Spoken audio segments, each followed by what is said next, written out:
Hello, everyone, and a very, very warm welcome to all of you to this third webinar in the series of monthly webinars that we are doing for ONOS members. Thank you so much for taking out the time from your busy schedules. Today's webinar is a little bit different than the ones we did in the last 2 months. The last 2 months webinars was focused on platform trainings where we wanted you to train on ONOS and also Springer Nature platforms. And thank you so much for sending us such warm, positive comments and such warm feedbacks around those two webinars. It really gives us a lot of motivation to do more and more and to do better. This month, I mean, in the month of May, we thought we will just bring another topic for you, which is about scientific writing and publishing.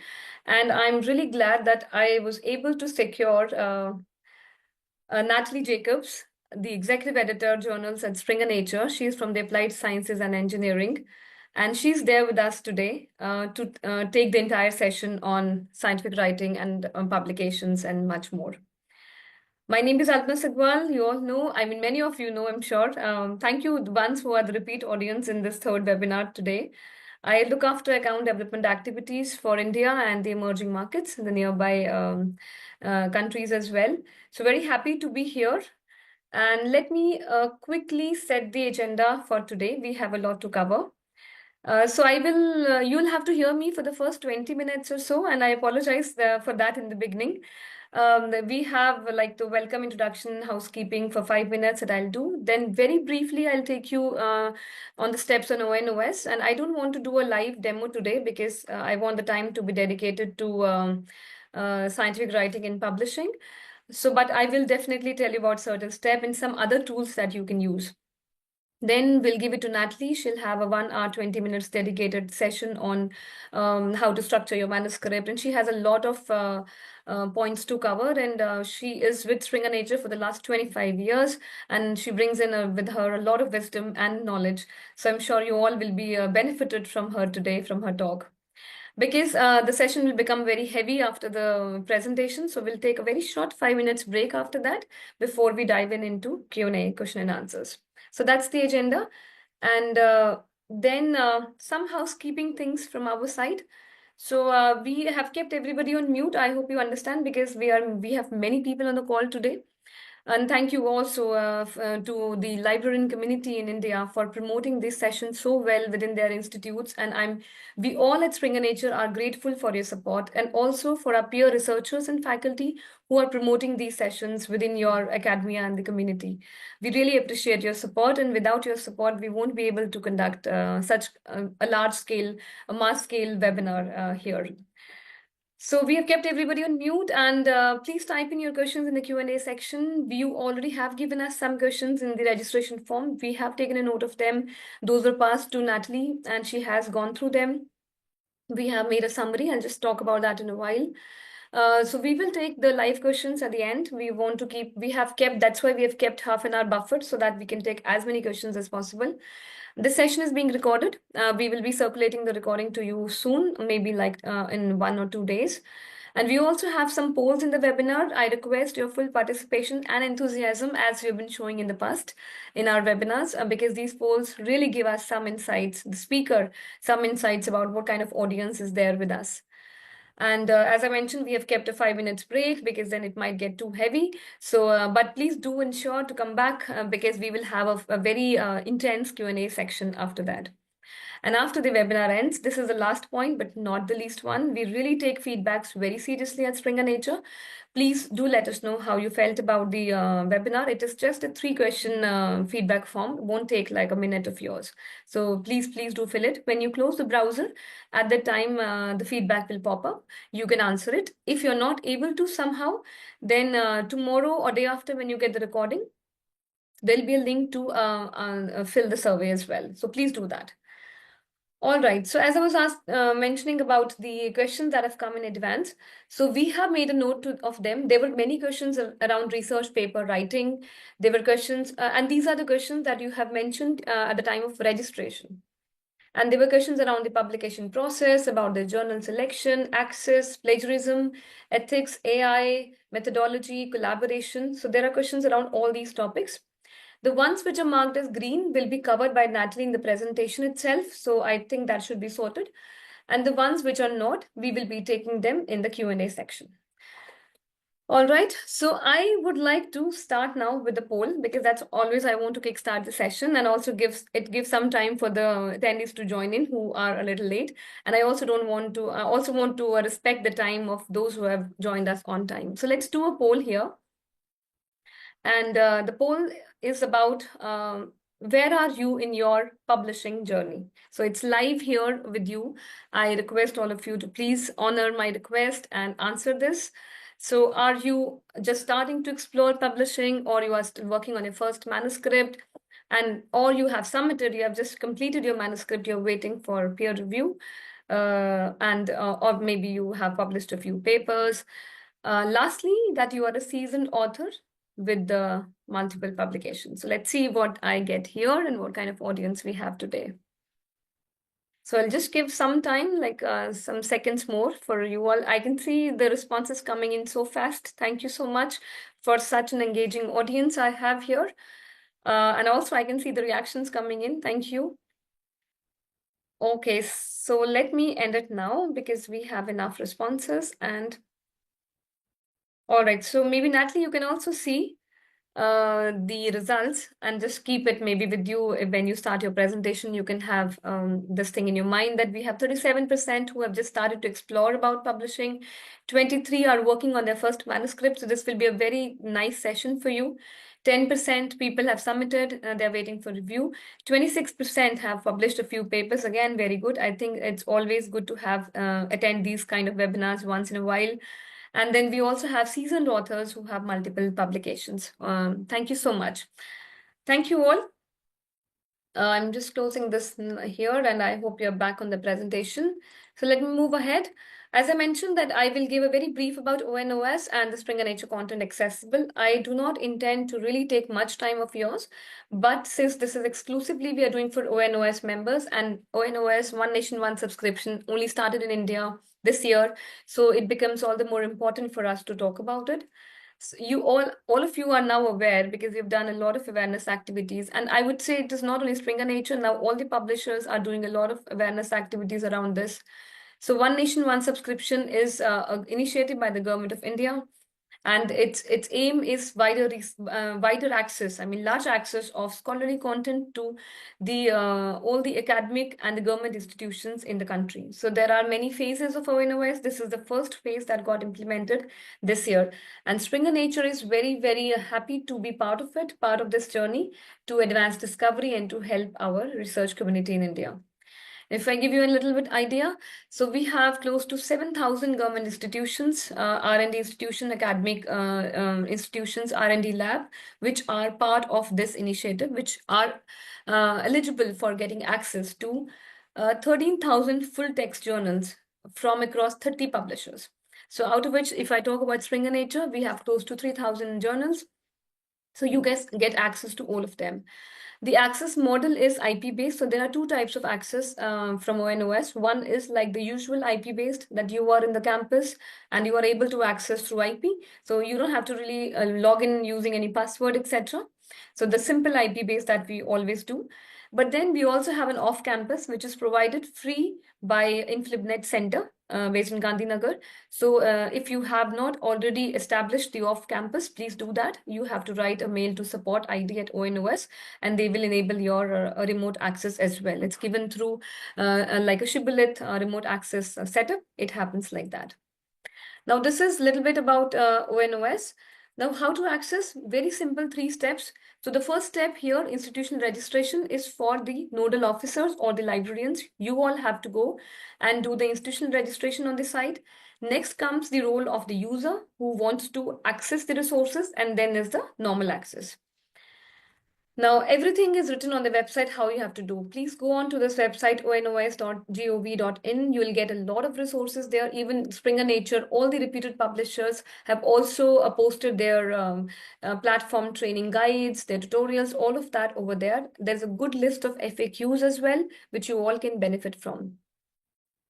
So how to do the institutional registration? The librarian has to go to this website. There is a tab called as Institute Registration. Please open that. It will ask for an AISHE code, which is, you all have it, All India Survey of Higher Education.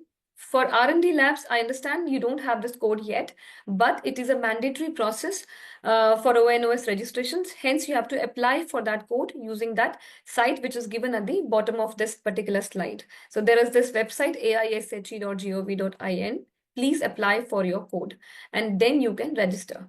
Once you've done that, fill in your librarian details, and then once you are registered, you can access as admin of that institute. Once your librarian has done this process, next comes the user part, faculty, student, and researcher. You go to ONOS and you click on user registration. That's a separate tab. And then select your university name, state, fill in your details, and submit. So once you do that, your request will go to the nodal officer or the librarian, and they will approve it. And once they approve it, they will see the active users from their institutions on their dashboard. And once this is done, then you can just access. As I mentioned, there are two types of access. One is a static IP-based access, which is when you are in the campus, you should be able to access them. Next is the off-campus, which I mentioned through InfluNet Center in feed. Please write a mail to ONOS and they will activate your remote access. It's given free of cost by the InfluNet Center. Please make use of it. Then there are institutions which do not have an IP. So for them, there's only one way to access the resources, that is the remote access. So the nodal officer has to write a letter and fill a form and send it to the InfluNet Center, who will activate their user and ID, which can be disseminated to your users. So the remote access, the without static IP is only for the colleges who do not have a IP. So for them, the normal IP-based access do not work. It's only the remote access that will work.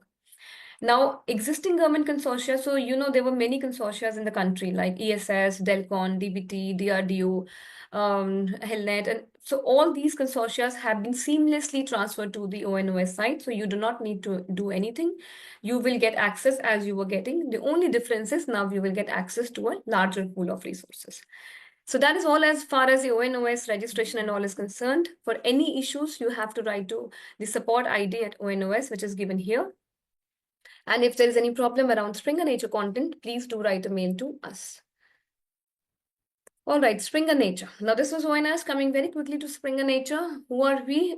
All of you, I mean, on the call should know, but I also saw that there are some budding researchers who might not be aware. Springer Nature is a reputed publisher known for its legacy in publishing for like 185 plus years. And but Springer Nature is quite a young brand, We just celebrated our 10th birthday last week on the 6th of May. And why? Because on 6th May 2015, Springer and the Nature, the publishing group came together and formed a giant merger. There was a giant merger in the publishing industry. I should say it was a milestone in the publishing industry where these two giant groups joined hands. And that's how all the imprints and much more than these that you see on the screen, we have now all these to offer to you because of this merger. So we are a 10 years young publisher, very young in technology, IT, AI, all of that, with a legacy of 185 years of publishing. So what a quite nice mix we are. And so you can see from this slide, I will really not go through all these numbers. These are very nice accolades on the feathers on our caps. But these impressive numbers on the right really are a testimony to the impact that we are having on the research community. And thank you for being part of our journey. And we are really happy to support our researchers, authors, students in this journey. We are based in 40 countries. We are over 9,000 employees. And the largest offices are in London, Pune, and New York. And then we have offices in many other countries as well. We operate in 4 divisions, as you can see on the bottom left: research, health, professional, and education. And if I talk about the research portfolio, because that's where the journals and the ebooks, etc., comes into play. So from the research portfolio, we have journals, books, databases, and the research services. So I will not talk about journals for a while now because I will cover them. But talking about books, because we are also known as the largest ebook publisher. We have close to 3 lakh books on our platform, out of which 2 lakhs are English language books. If I really talk about numbers to you in books, we publish approximately 13,000 books a year, which makes it to 44 books per day, new books per day. And we have a very robust team of commissioning editors who are working with the authors, attending conferences day in and day out, looking for a nice content to be uploaded on our platforms, to be published on platforms, which you all can study, read, and build your research on and build your knowledge about. So we are very proud of this, if we are able to do this seamlessly. We have books from Springer, from Palgrave, that's the management area, from A-Press, that's our professional and applied computing books. And these books are available in flexible models. So for this, we have our dedicated sales team who get in touch with the librarians and talk about what kind of models we have. This is not the scope of today's webinar, hence I'll not really spend too much time about, what kind of models, etc. we have. Coming on to databases, these are like curated scientific solutions and databases where we have protocols, we have methods, like how to conduct experiments in a lab. So we have very nice tool, or we can say Springer Nature experiments, which is composed of 3 elements: Springer protocols, nature protocols, and nature methods. We also have something called as Springer materials, which talks about, like, I mean, it's very vast, but if I can talk in a layman language, it's like how a particular material will behave in a particular pressure and temperature and what kind of properties it shows, etc. So you can see all of that with such nice diagrams and such nice descriptions on the Springer materials database. Lastly, and the last leg is very important for us, research services. Now we know today that, and all the research that we've been doing and these kind of webinars where we talk to all of you, we have understood that a researcher of today is really a busy person. And I really say this with real conviction that you don't have only the work of research, writing, and publishing. There's much more that goes in your life, just the writing and publishing part. So we as a responsible publisher have been thinking about it, how we can make your life easier in any journey possible.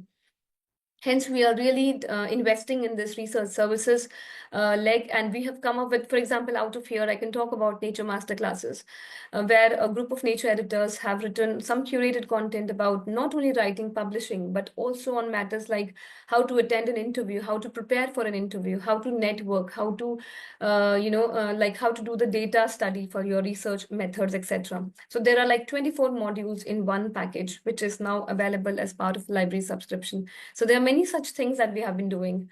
So this is just a gist of our portfolio. I didn't talk about journals, consciously, because I have this slide.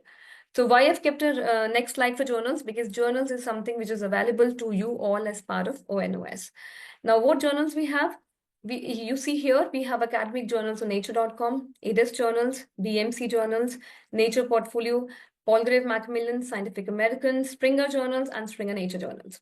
So all of these journals we have, making it close to 3,000.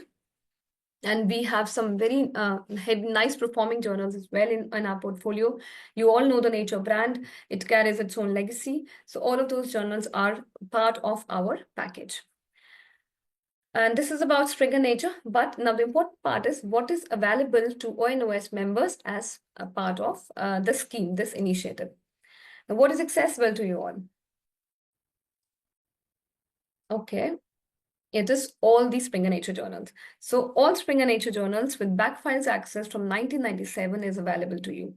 Please note all Springer Nature journals, but from 1997 is available to you. Thank you for all the reactions. Yes, it's a very, very big step. And we are proud too that we are able to share all of these important journals, and which you can access, read, build your research on, and then write your own research after. Do your research first and then write your research also.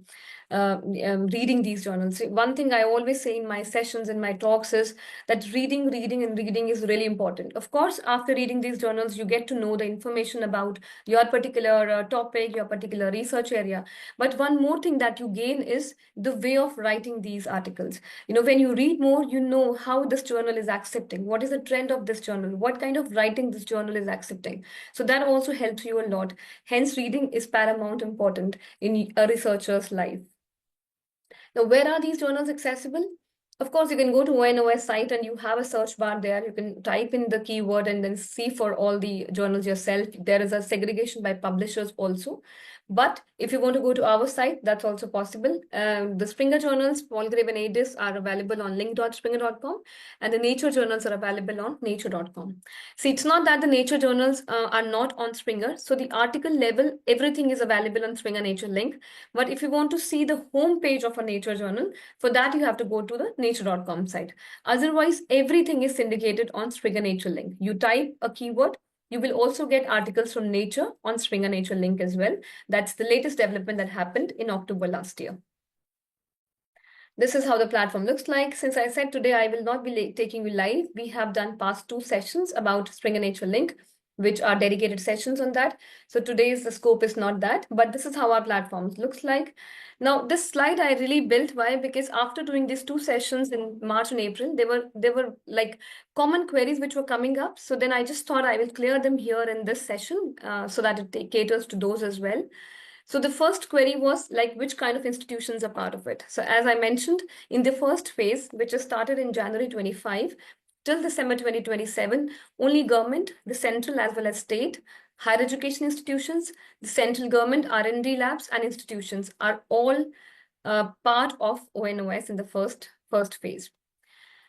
Now, there was another question which was keep coming that if an institute does not have an AISHE code, and it is more for the R&D labs, I think the R&D labs do not have this because they were not part of this survey. Please understand that you have to apply for it because this is a mandatory part of the ONOS registration. If you haven't done it till now, please do it because you are losing out on very good quality content because of not doing this step. Third is that I get many mails from people asking, even nature journals are available. Okay, can I get nature medicine? Can I get nature physics? Can I get nature catalysis? Yes, I want to clarify this.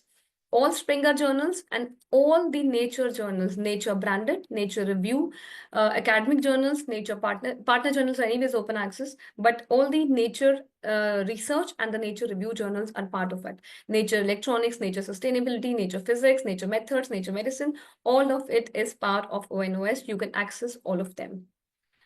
But please note that Springer Nature articles published before 1997 are not covered. So I get a lot of emails from researchers sending me screenshots of any article published in 1986 and then saying that I'm not able to access it, I'm part of ONOS. Please note, just see the date, the volume issue of that article, which volume it's published in. If it is before 1997, you will not be able to access it because only the access from 1997 is enabled. And the last point is that the books are not covered. I have got so many emails from researchers sending me an ebook chapter link and a screenshot saying that it is not accessible. Please note that the chapters on our platform looks very similar to an article page, but they are again a chapter, not an article. And they're part of a book, not a journal. So please note that the chapters, books are not covered. They are not in the scope of ONOS. It is only limited to journals and articles. If you have more queries, there is this full section of FAQ on this site. I will share all these links on the chat today when Natalie starts speaking. So there is also a contact us page on ONOS site. If you are stuck anywhere in the process, please, there is a contact us page. Also, there's an ID on support@ONOS, which I mentioned a while ago. For remote access setup, there is a separate ID, which is infed@infibnet.ac.in. Please, all the librarians in the call can make note of this ID. If you're stuck in the remote access, please write to this ID.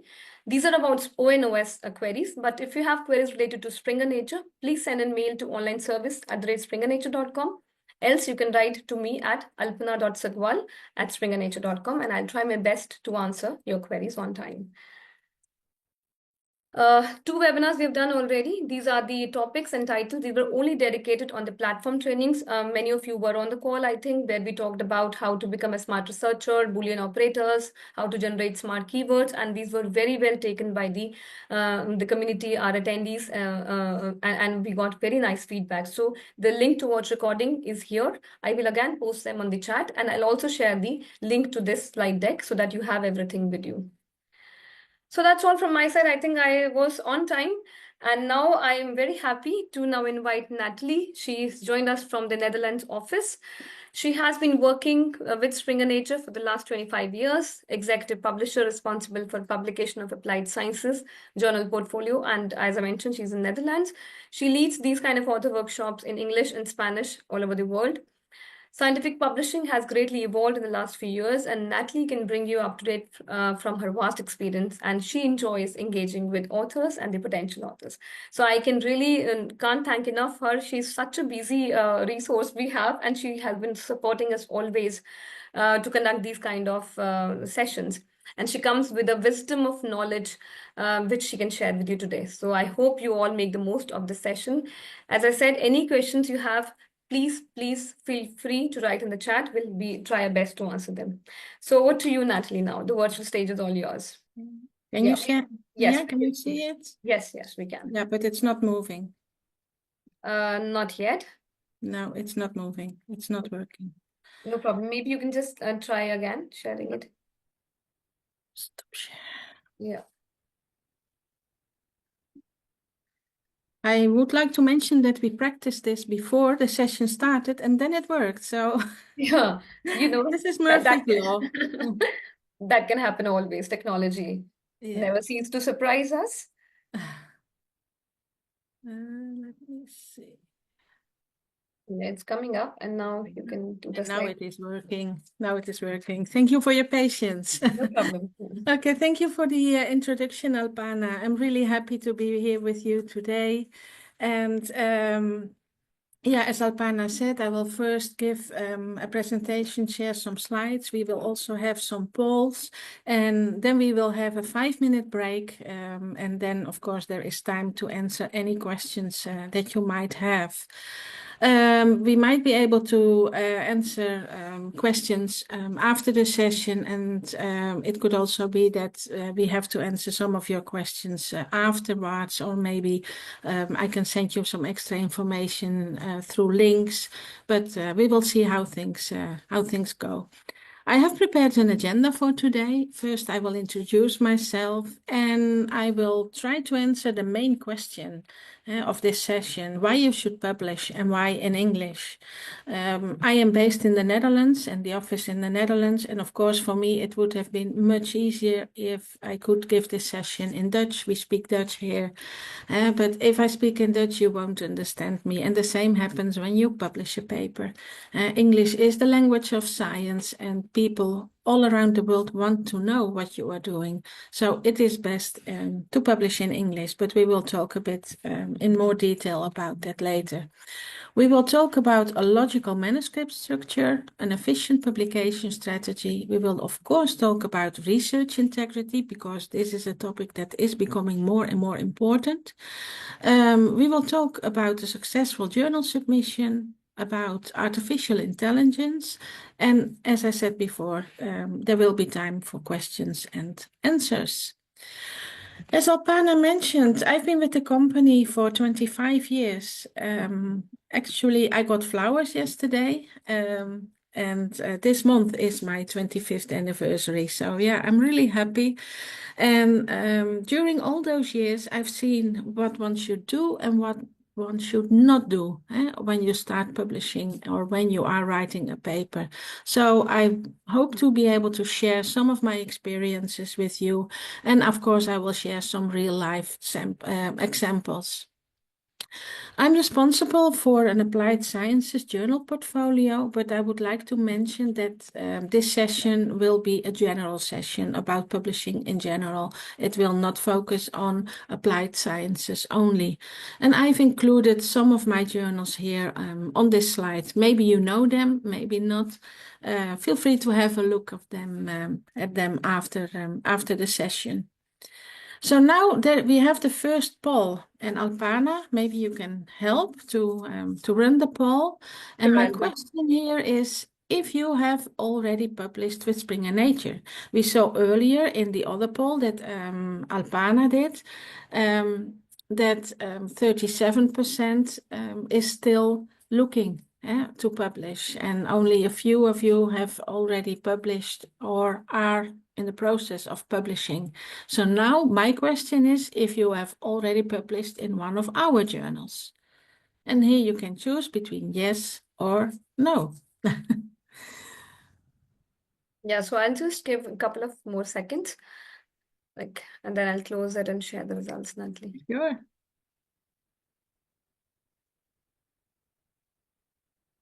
Okay, great. So let me end this. And we have 17% of the audience that we have today, like 60% answered the poll, who have published with us, and 83% have not. Can you see the results too, Natalie, in your? Yes, yes, Okay, yes, I great. can see them. Thank you. Thank you for sharing. So this means, yeah, 70% have published and 83% not. Well, let's see if we can convince you to publish with us. Hold on. Yes. So then, as I said before, one of the main questions of this session, why you should publish. You might have heard about publish or perish. Publish or perish because either you publish or what you are doing is not worth anything. The pressure to publish is really high, not only in India, it's really high worldwide. People need to publish. People are requested to publish a certain amount of papers per year, either to obtain their PhD.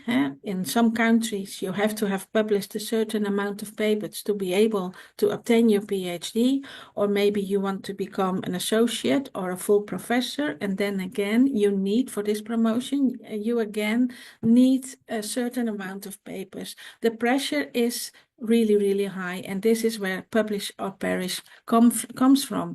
And your research is not complete until it has been published nowadays. And when you publish, you have to make sure, and I would like to emphasize here, new and original results or methods. They should be new and original because people don't want to read what has been published before, what's not new. They really want to know what's new, and they want to see original results or methods. And when you publish, you exchange ideas and you communicate with peers. And here again, I would like to mention that you advance and you don't repeat scientific knowledge and enhance scientific progress. Of course, you demonstrate credibility of results, and it also helps you with grant writing and to obtain research funding. Maybe they see you have to demonstrate that you have published and what you have published, and then you can obtain this grant or research funding. Of course, it gives you recognition and it helps you with career advancement. And as I said before, you might need a certain amount of papers per year to progress in your career. And of course, it gives you personal prestige and satisfaction. You will be proud if you have published in a very famous journal with a famous editor-in-chief in your field. It gives you personal prestige and satisfaction.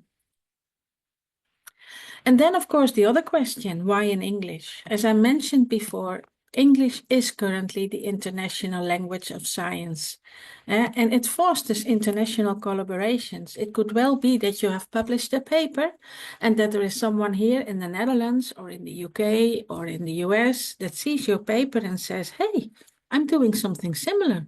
Maybe we can do a project together. Or maybe you published a paper in the proceedings or in a special issue coming from a conference, and people at the conference are seeing your paper. It really fosters international collaborations. They will reach out to you, and of course you can do the same when you see something. Scientists do want to hear from other scientists around the world. They want to know what you are doing, and they are really interested in your work. Of course, it allows you to become an effective science communicator. It could well be that someone who is organizing a conference sees your paper and invites you as one of the speakers, maybe even as a keynote speaker at that conference. And of course, the number of your publications is linked to career advancement and funding success. Maybe, I don't know how it is in India, but I know that there are countries here in Europe where you really need one or two or sometimes even three papers before you can even obtain your PhD. So now we are going to talk a bit about a logical manuscript structure. And when you start to write and when you start structuring your manuscript, bear in mind that you are telling a story. And a story always has a beginning, a middle, and an end. And I'm going to explain you now the expanded IMRAD model. And this is a general model, and this can be used for about 70–80% of the scientific papers. And that's why I'm explaining it. You have the title, the abstract, and the keywords. And then you have the introduction, the I of IMRAD, the methods, the M, the R, the results, and the discussion, the D, IMRAD. If you remember this abbreviation, you will never go wrong. And then this is followed by the references and the acknowledgements. So IMRAD, the introduction, the methods, the results, and the discussion. When you start writing your paper, you have to bear in mind that your readers have 4 key questions. They would like to know why you did the study. They want to know what you did. They would like to know what you found and how the study advances the field. The why you did the study, you write this in the introduction. What you did in the method section, what you found in the results, and how the study advances the field in the discussion. The right order is also very important. And for maximum clarity and consistency, I would like to recommend you to write your manuscript in the following order.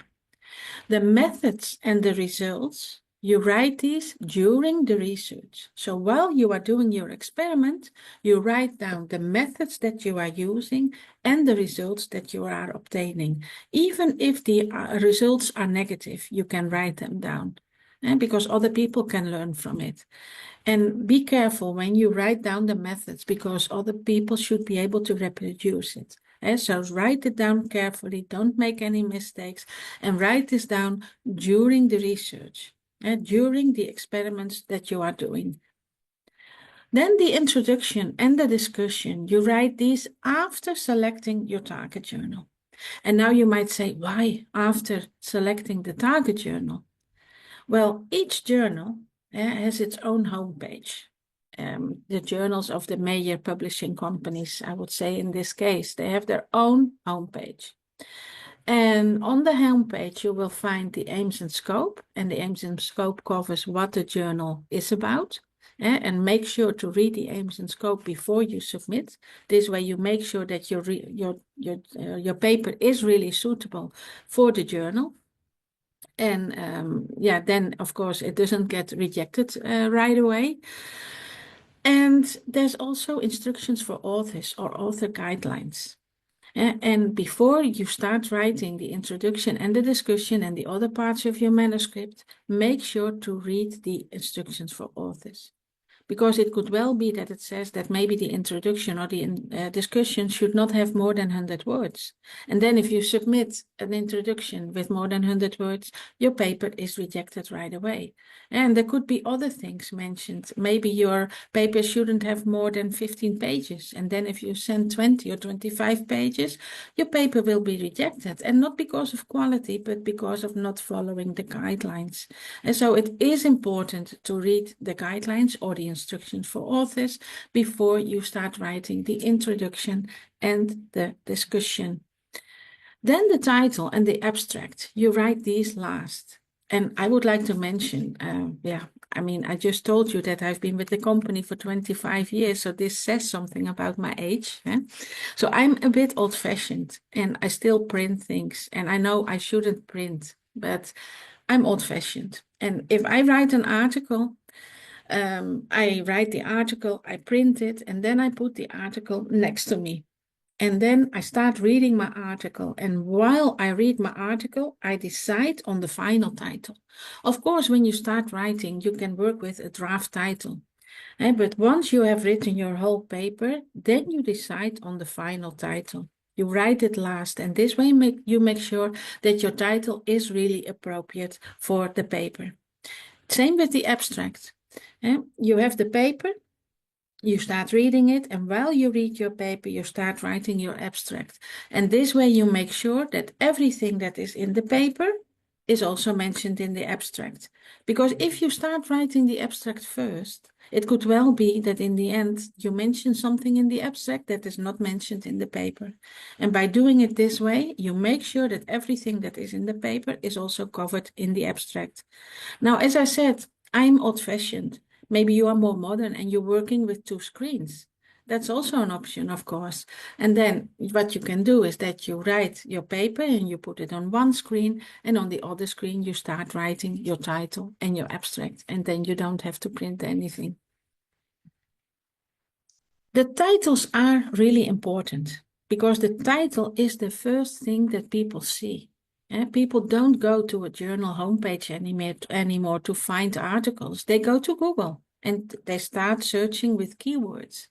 And then they see a title of a paper. And with the title, you convince someone to read your whole article or to download even the whole article. So your title should be attractive. And you want to get your reader's attention with the title. So the title should include what's important, keywords for indexing.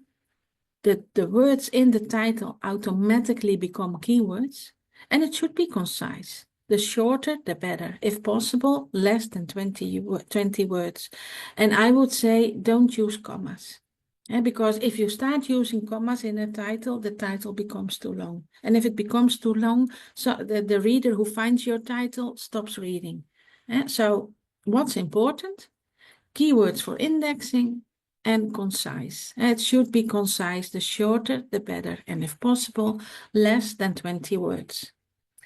Titles should avoid questions. People are not looking for questions. People are looking for answers. So try to avoid questions on the title. Don't describe methodologies in a title. And don't use abbreviations, because it could well be that an abbreviation in your field means something completely different in another field. So abbreviations can be confusing. So I would really like to recommend you to avoid abbreviations as well. So no questions, no methodologies, and no abbreviations. Your title should be a concise summary of what's most important. So it really helps. I already mentioned the title. The shorter, the better. But effective writing really improves readability. And you want to make it as easy for the reader to read your manuscript. So I would really like to recommend you to use short sentences. Limit your sentence to 10, 15 words. And include one idea per sentence. Don't make it too long, because otherwise people won't read it. And use active voice, simple, direct, and easier to read again. It promotes simple, straightforward writing. As such, most scientific journals encourage the use of the active voice over the passive voice. I have included an example here. In the active voice, for example, you would say vitamin A increases the risk of hair loss. And in the passive voice, you would say the risk of hair loss is increased by vitamin A. As you can see, the passive voice is also a bit longer. The active voice is short and to the point. I hope you can see the difference. And I hope this is, of course, useful for you. I've included this slide because I always get a lot of questions during the webinars, what to use, active or passive voice. So try to make it active, and only if the journal indicates otherwise, then use the passive voice. But with the active voice, you really make it easier for the reader to read your paper. So short sentences, 10 to 15 words, one idea per sentence, and active voice. We will now talk a bit about an efficient publication strategy, because everybody has his own publication goals and his own reasons to publish.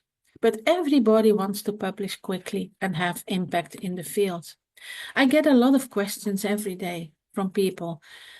How long does the peer review process take? How long does it take before I get an answer? How long will it take after revision? And how long will it take after acceptance before my paper is published online? I would like to mention that for Springer Nature, this information can be found on the website of the journal. But people think it's easier to contact us, and of course, I will be happy to help you and happy to answer you. But all this information is normally mentioned on the website of the journal because each journal has its own website. But as I said, people want to publish quickly and want to have impact in the field, and therefore they want to choose the most appropriate journal because you want to choose the most appropriate journal because you want to communicate your studies' relevance. So now there will be another poll before we continue. And I would like to know from you, what do you look for when choosing a journal? Do you look at the speed of publication? Do you look at detailed and informative peer review? Do you look at the readership and the reputation of the journal, or do you look at the impact factor? Thank you, Alpana, for putting the poll up.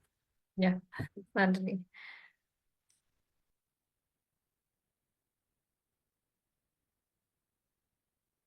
So is it speed of publication, detailed and informative peer review, readership and reputation of the journal, or the impact factor?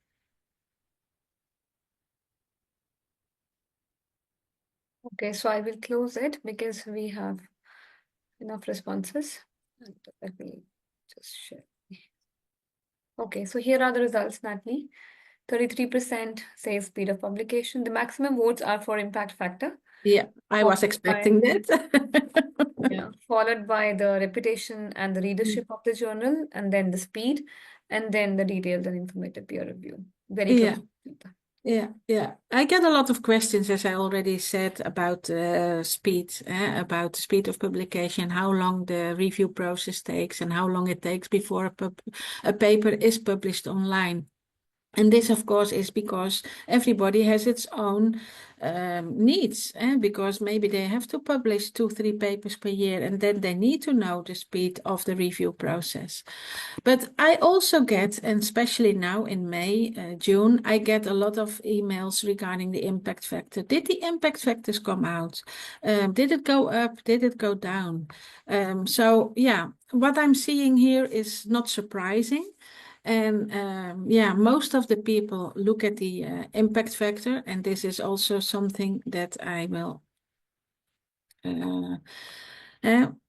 Is this the journal with the highest impact factor? I was asking here, and I would like to mention that it's not necessarily the thing that you have to look at.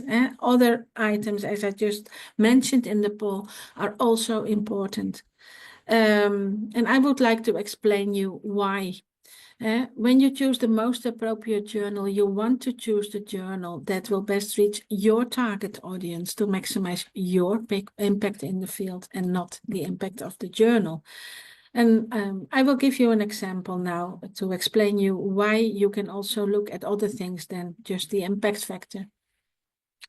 Because when you are looking at impact factors, there are a few points that you should consider. Disciplines are highly discipline specific. They are larger in more populated disciplines. They are short term. It really depends on how hot the topic is, and they are prone to manipulation. I have also included here the calculation on how to calculate the impact factor. And in this case, I've included the calculation for the impact factor of 2023. And the impact factor of 2023 was released last year. And for 2024, it will be released next month. And yeah, people get very nervous, but I would like to explain you again that there is more that you can look at. So if you want to calculate an impact factor, I would like to mention that there are two impact factors. There's a 2-year impact factor and there is a 5-year impact factor.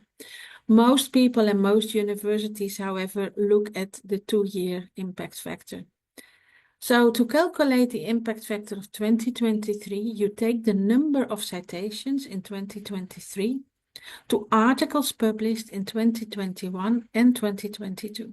And you divide this by the number of papers published in 2021 and 2022. And what you get is the impact factor of 2023. And you do the same with the 5-year impact factor, but then for 5 years instead of for 2 years.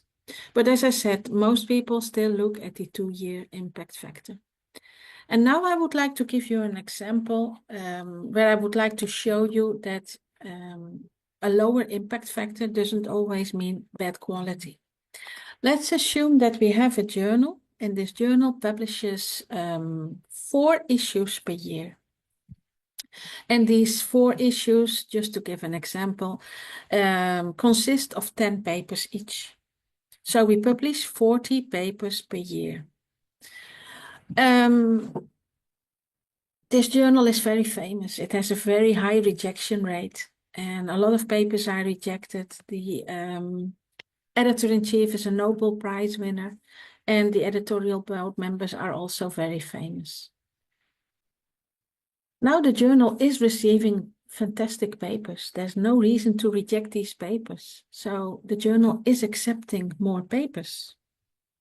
But we have this 4 issues per year that consist of 10 papers per issue, 40 papers per year. So now we can do 2 things. We can say we accept more papers, but we keep the budget the same. But yeah, you know that I've been contacted by a lot of people who want to know how long the review process takes and how long it takes after acceptance to get published online. So yeah, people will not be happy and they might go to another journal if we don't increase the budget. So we decide to increase the budget. And now, instead of publishing 4 issues per year with 10 papers each, we decide to publish 6 issues per year with 10 papers each.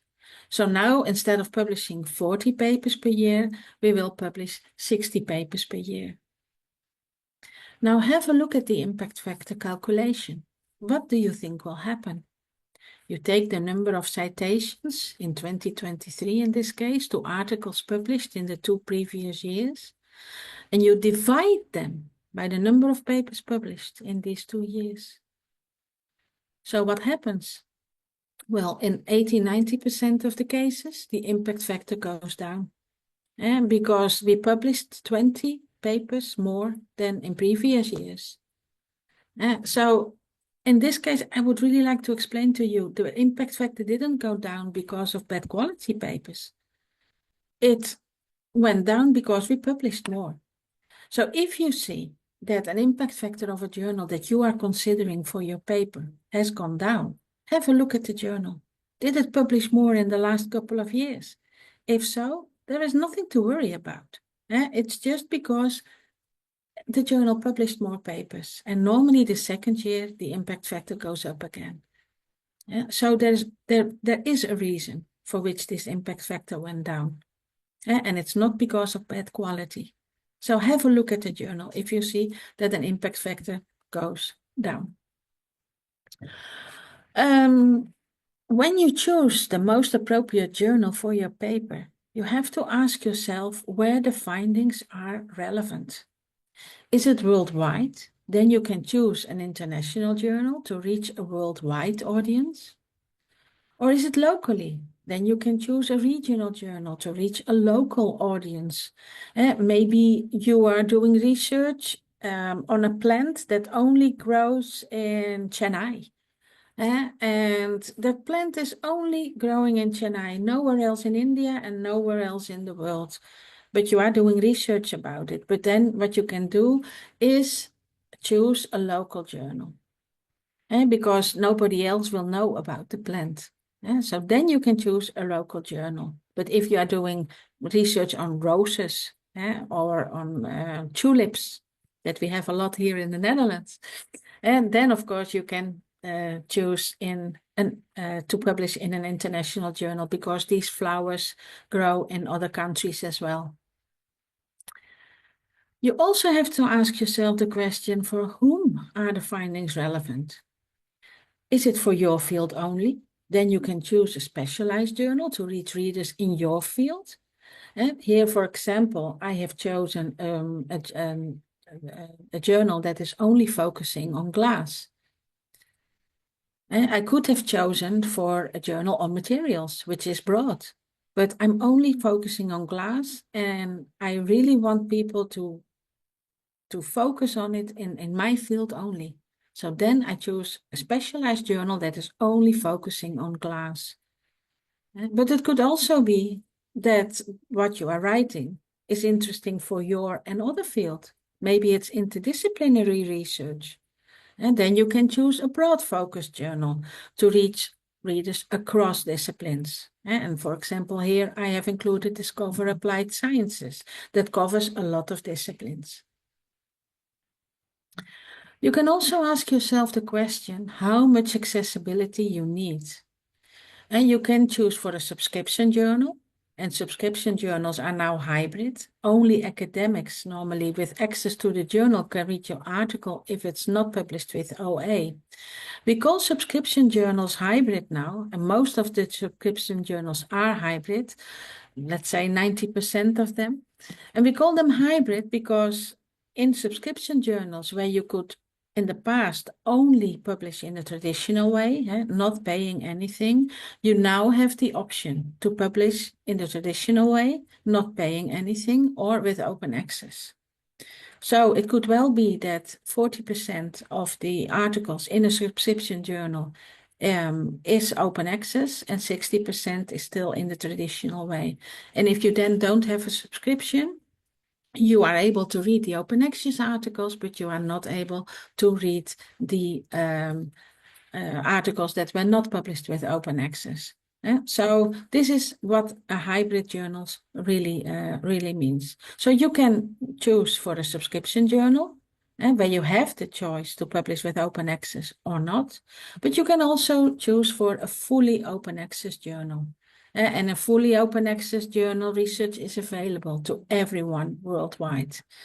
Everybody can access the journal, even a 7-year-old child. Question is if the 7-year-old child is able to understand what's published in the journal, but the child has access. But I would like to warn you, because not all open access journals are good. And I would like to explain to you how to identify a trustworthy journal. Look for a reputable publisher like Springer Nature, Elsevier, Wiley, other reputable publishers. Look at the editorial board of the journal that you are considering. Is it international and are the names familiar to you? And if you are new to publishing, ask your supervisor, ask your colleagues, ask your librarian. Are the names familiar? Are the names known in the field? If not, you should not publish in the journal. Is the journal indexed? Is it indexed by Scopus, by Web of Science? But here I would like to mention that new journals are not indexed yet. So for new journals, if a journal is not older than 3-4 years old, then I would like to mention that you shouldn't look at indexing because then the journal isn't indexed yet. It takes at least 2-3 years before a journal is indexed, as you could see in the calculation of the impact factor. Then with authors, look at authors. Who has published so far in the journal? Do you recognize them? Are their names familiar to you? And again, if you are new to publishing, ask your supervisor, ask your colleagues, ask your librarian. Are the names of the authors known in the fields that you want to publish in? If not, don't publish in the journal. And the fees. Fees are only paid after acceptance. If they ask you for the fees, the APC, the article processing charge, when you submit your manuscript, you should not submit your manuscript because you will lose your article and you will lose the money. And that, of course, is a pity. Fees are normally only paid after acceptance. There is a website, and this website is free of charge. It's called Think, Check, Submit, and they have more questions like the ones that I just showed you. And they ask you, for example, do you of your colleagues know the journal? Have you read any articles in the journal before? Is it easy to discover the latest papers in the journal? Or is the publisher name clearly displayed on the journal website? And can you contact the publisher by telephone, email, and post? And only if you can answer all the questions that are mentioned on this website with yes, you should submit your article to the journal. If there is one question, except then for the new journal and the indexing services, if there is one journal where the answer is no, you should not submit your paper to the journal. thinkchecksubmit.org. We also, at Springer Nature, we have the Springer Journal Finder. And with the Springer Journal Finder, you can find the most suitable journal for your research. I've included the link here, but as Alpana said, there will be a recording available, so you can look at the slides afterwards as well.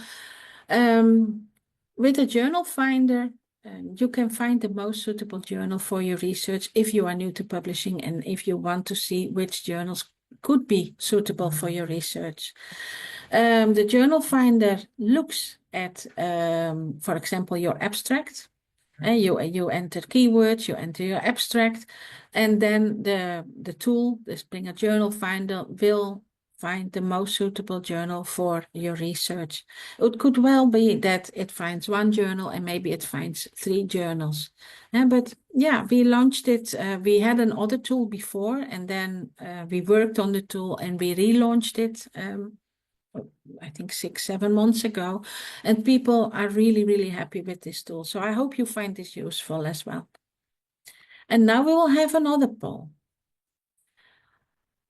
Because, yeah, I would like to give you some hints and tips, of course. And I would like to know which of the following provides a unique identifier to the authors in the research world. You can only choose one thing. Is it the DOI, the Digital Object Identifier? Is it the ORCID ID? Is it your passport? Or is it your resident identity card? What do you think? You have 4 choices, but you can only choose one.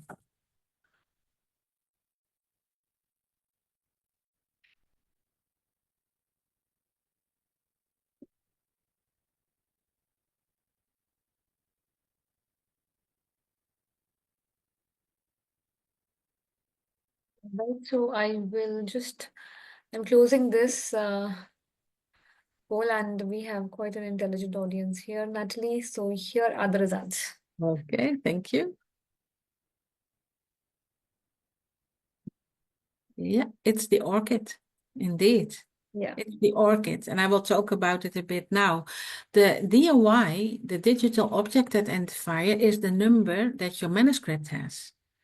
So when you want to make reference to a published paper, the paper that has been published online, this is called the DOI, the Digital Object Identifier. An online paper has a certain number, and that's the DOI, Digital Object Identifier. But it is the ORCID, not your passport, nor your identity, or resident identity card. There's another poll now. Do you have an ORCID? And here you can only answer with yes or no. Do you have an ORCID? And I will, after the poll, I will explain what the ORCID is.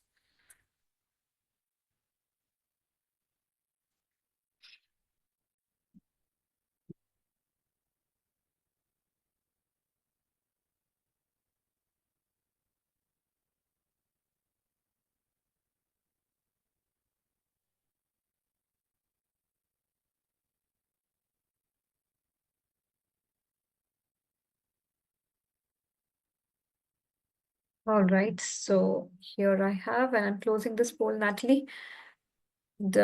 So we have an audience with 56% having an ORCID ID, but 44% still do not. Okay, 45% doesn't have an ORCID yet. Thank you, Alpana, for helping me with the poll. Yeah.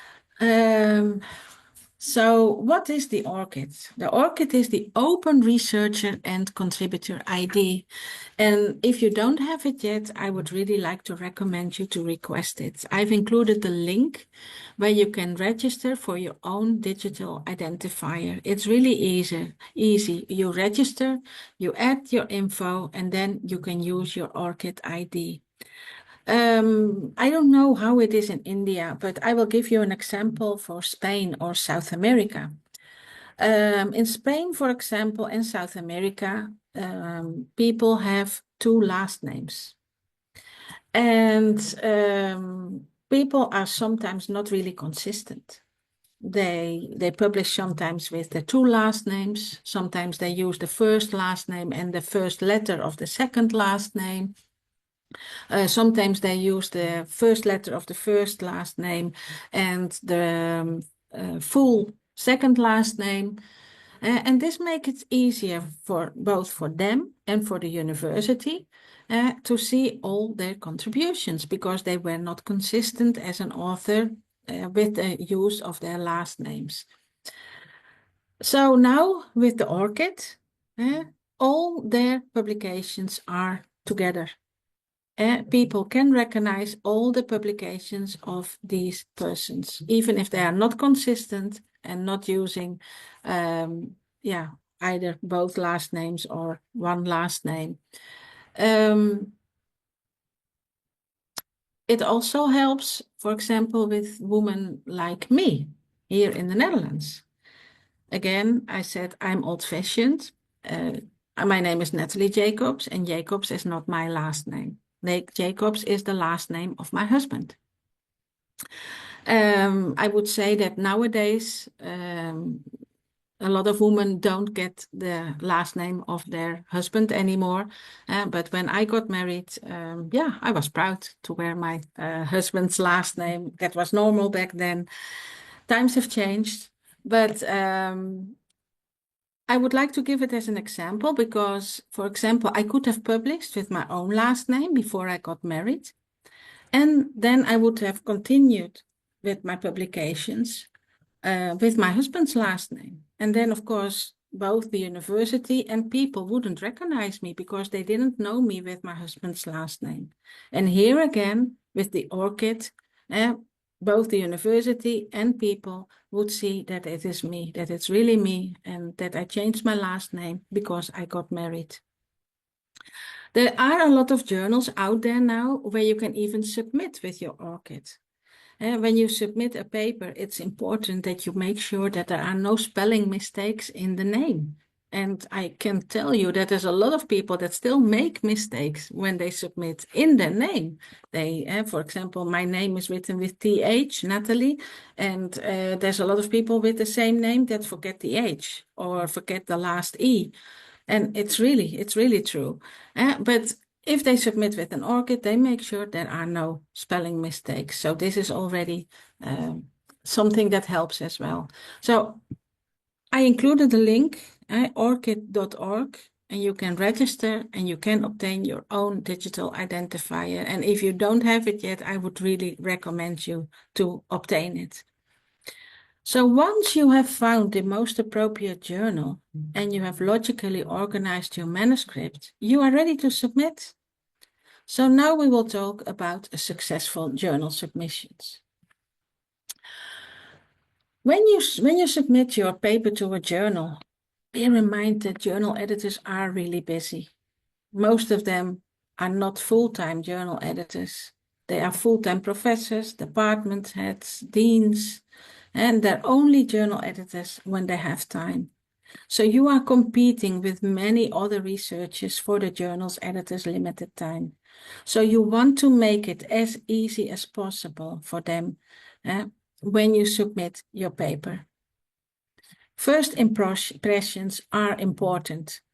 And here I've included an example of two restaurants. Which one would you go to? The first impression is what counts, and this also counts for your paper. So it is always good, and for some journals it's even mandatory to include a cover letter. And a cover letter normally has more or less one page. So what could you include in the cover letter? You can introduce your manuscript, the manuscript title, and the article type. And here I would like to refer again to the instructions for authors, because in the instructions for authors of the journal where you are submitting your article, in the instructions for authors, you will find all the article types that the journal is covering. So make sure that the journal that you are considering covers your article type, because if not, the paper will be rejected right away. And that would be a pity, because then again, it's not about quality. It's not about your manuscript. It's about the wrong article type. And so make sure to read the instructions for authors or the guidelines for authors. You explain why you think the study is important. You give a brief background and you include the research problem and the aims. You include what you found, the study design, and 1 or 2 key findings. And you explain why you think what you wrote is suitable for the journal. And when you explain this, you include the conclusion and the interest to the readership. And with this, you demonstrate that you have read the aims and scope. And as I mentioned before, the aims and scope can also be found on the homepage of the journal. And because in the aims and scope, you really see what the journal is covering. And for example, if you have written something about materials, and the journal, a journal that you are considering, and let's assume that you have written something about wood, and the journal that you are considering is only covering, let's say, concrete. Then, of course, if you submit something about wood, your paper is rejected right away. And so make sure to read the aims and scope and to make sure that what you are writing is really covered by the journal. And this way you avoid disappointments. You can also include additional information. You can include or exclude reviewers. And you might say exclude reviewers. Yeah, it could well be that you had a problem with someone maybe a year ago, 3 years ago, 5 years ago, and you don't want this person to review your manuscript. You can mention this when you submit your paper, and then the handling editors will take this into account.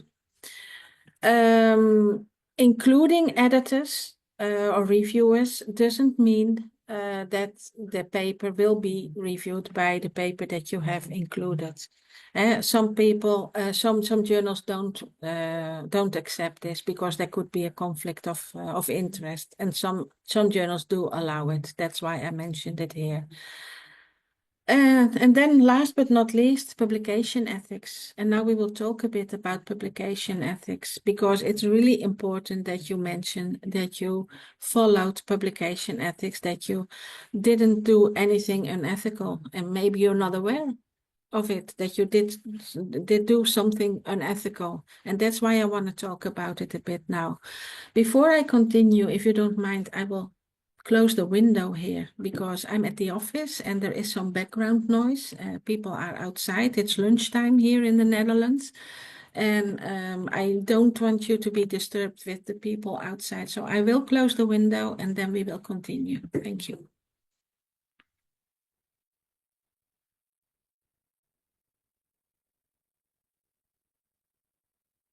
Meanwhile, Natalie comes, just wanting to tell you that I've been posting some messages on the chat. And whenever you get time, just copy them. They're all the links to the to something which Natalie was mentioning, and also what I mentioned in the beginning about recordings, links to the platforms, etc. So everything is on the chat now, and it will be there, so you can copy it. Yeah, Natalie, you may continue now. Thank you. Thank you. Apologies, but yeah, the background noise was disturbing. Okay, so in your cover letter, do mention the publication ethics. Make sure that your research is original and unpublished. As I said before, people, first of all, don't want to read what has been published before. And secondly, it is not allowed to publish things twice. And so make sure your research is original and unpublished. If you want to reuse something that was published before, and if you want to use something maybe published by you or published by someone else, this can be done. If it was published without open access, you can ask for permission. And then if you obtain the permission, you can use something what has been published before. This permission can be obtained very easily, and I will discuss this in one of my following slides. It only takes 2 minutes. In 90% of the cases, the permission is granted for free, and they even will explain you how to refer to the previous publication. Sometimes when we ask people if they asked for permission to reuse something, they say, yeah, I asked the author for permission. But you should not ask the author for permission. You should ask the publishing company for permission, because if something was published some years ago without open access, the author, or you maybe in this case, gave the copyright of the article to the publishing company. So always ask the publishing company and not the author for permission. And this way you make sure you really get permission and you can use what has been published before. But ask permission if the content was published without open access, and if it was published with open access, refer to the previous article. If something was published with open access, you don't have to ask for permission. Then, the research should not have been submitted to other journals at the same time. And we know the pressure is high. We know, publish or perish. We know that there is a lot of pressure, but it's not allowed to submit a paper to more than one journal at the same time.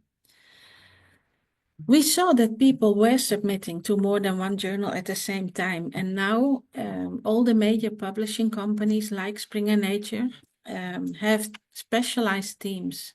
We have specialized software that will detect, first of all, if the research has not been published before. So if it's original and unpublished, and we will see the overlap percentage. And we have a software now that checks if papers have been submitted to other journals. And if this is the case, I, for example, as publishing editor of my journals, but also my colleagues for their journals, we get an email in which we are told if a paper was submitted to more than one journal at the same time. And what happens in this case is that the paper is rejected for all journals where it was submitted. I would like to mention that sometimes we get an email where a paper is submitted to 2 journals at the same time, sometimes 4 journals, sometimes 12. And a couple of weeks ago, I had a paper that was submitted to 17 journals at the same time. This makes me cry, really. I understand the pressure is high, but yeah, as I said, I've been working for 25 years as a publisher for the company, and my job has changed so much. Sometimes I feel I'm becoming a police inspector, and I don't want to be a police inspector. I just want to work with authors, with editors. I want to see papers, but I don't want to see papers submitted to more than one journal at the same time. And when I saw 12 and 17 journals at the same time, I was really about to cry. Again, all these papers are then rejected for all journals.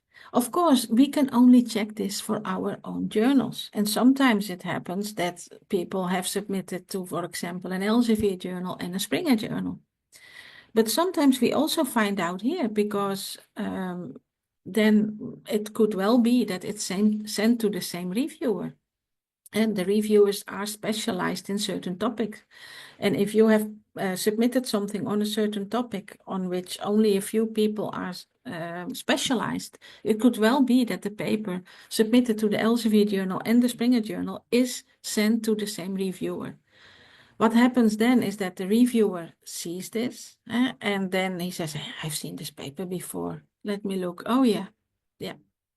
And then what he does is that he contacts us and he contacts Elsevier, and here again the paper is rejected right away. If we find out after publication, the paper is retracted, and retracted means that people won't have access to it online anymore, and a retraction note is published. And the retraction note explains the reason of the rejection. Then all authors should agree on the paper and the journal. If there is one paper that doesn't agree about the final paper or about the journal where you are submitting, the paper cannot be submitted. There should be no conflicts of interest. Nowadays, this should be declared that there are no conflicts of interest. The source of funding should be mentioned. And we are more and more asking for authorship contributions. There's a lot of people that contact us after acceptance of a paper, and then all of a sudden they want to add another author.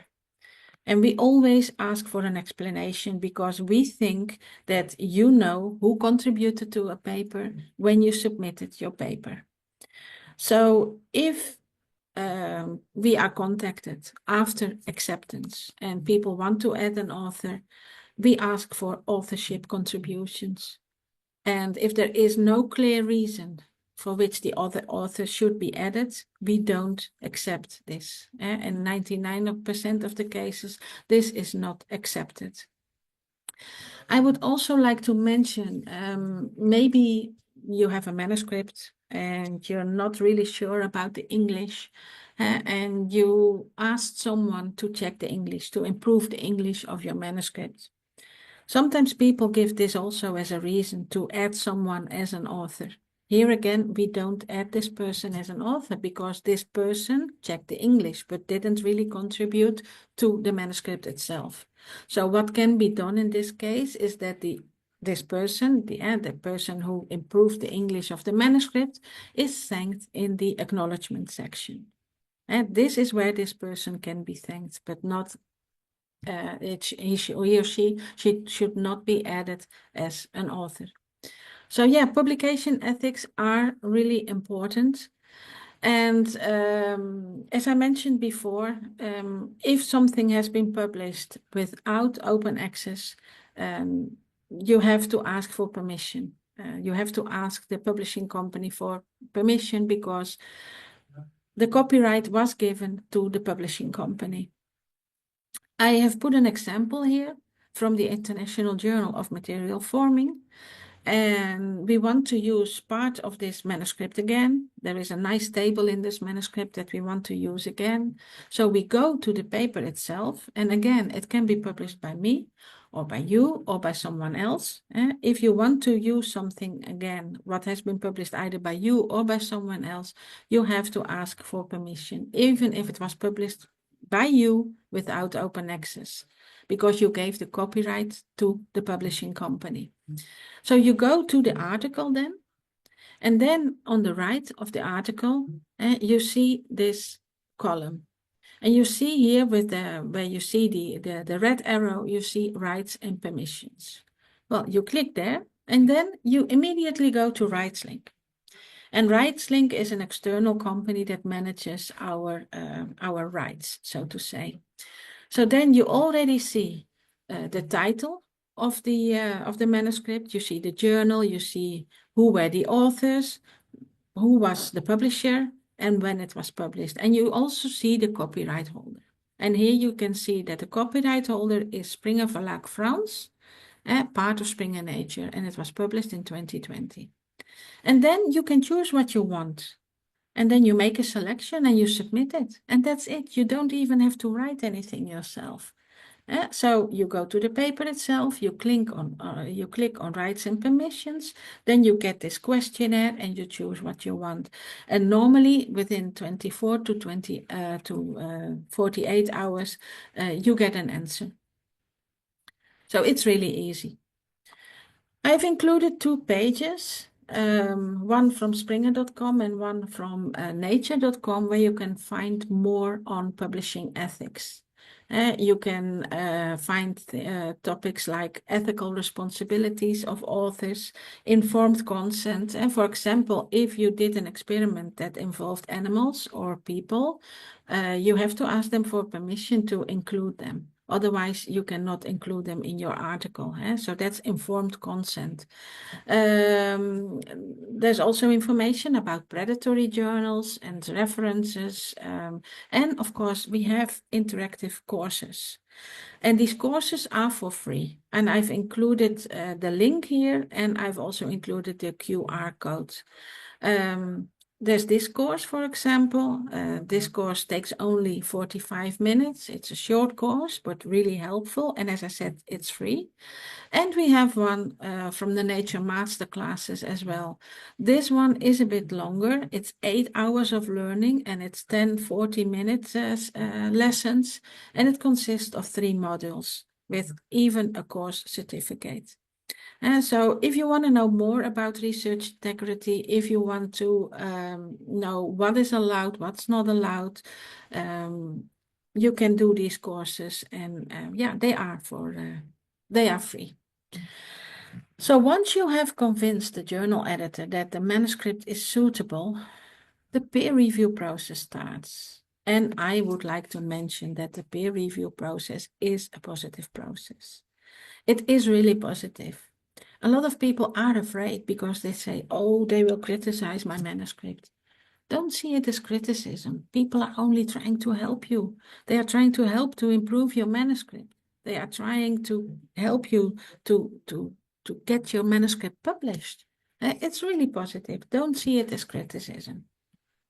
Experts give advice on how to improve your study and your manuscript. And of course, the peer review process ensures that only relevant studies are published. And of course, it helps to advance the field. Of course, when your manuscript is peer reviewed, you can write response letters. This, of course, is allowed, and it's even good. But make sure to clearly discuss all of your revisions, because the most common mistake is that you only state that revisions have been done and not what the revisions were. And we all know, I mentioned it before, the editors-in-chief are not full-time editors-in-chief. They are deans, head of departments, full professors. They are busy. And we want to make it as easy as possible for them to review your manuscript. Make revisions easy to review. Briefly state what was revised. Always refer to page and line numbers. And in the manuscript itself, for example, highlight the revised text.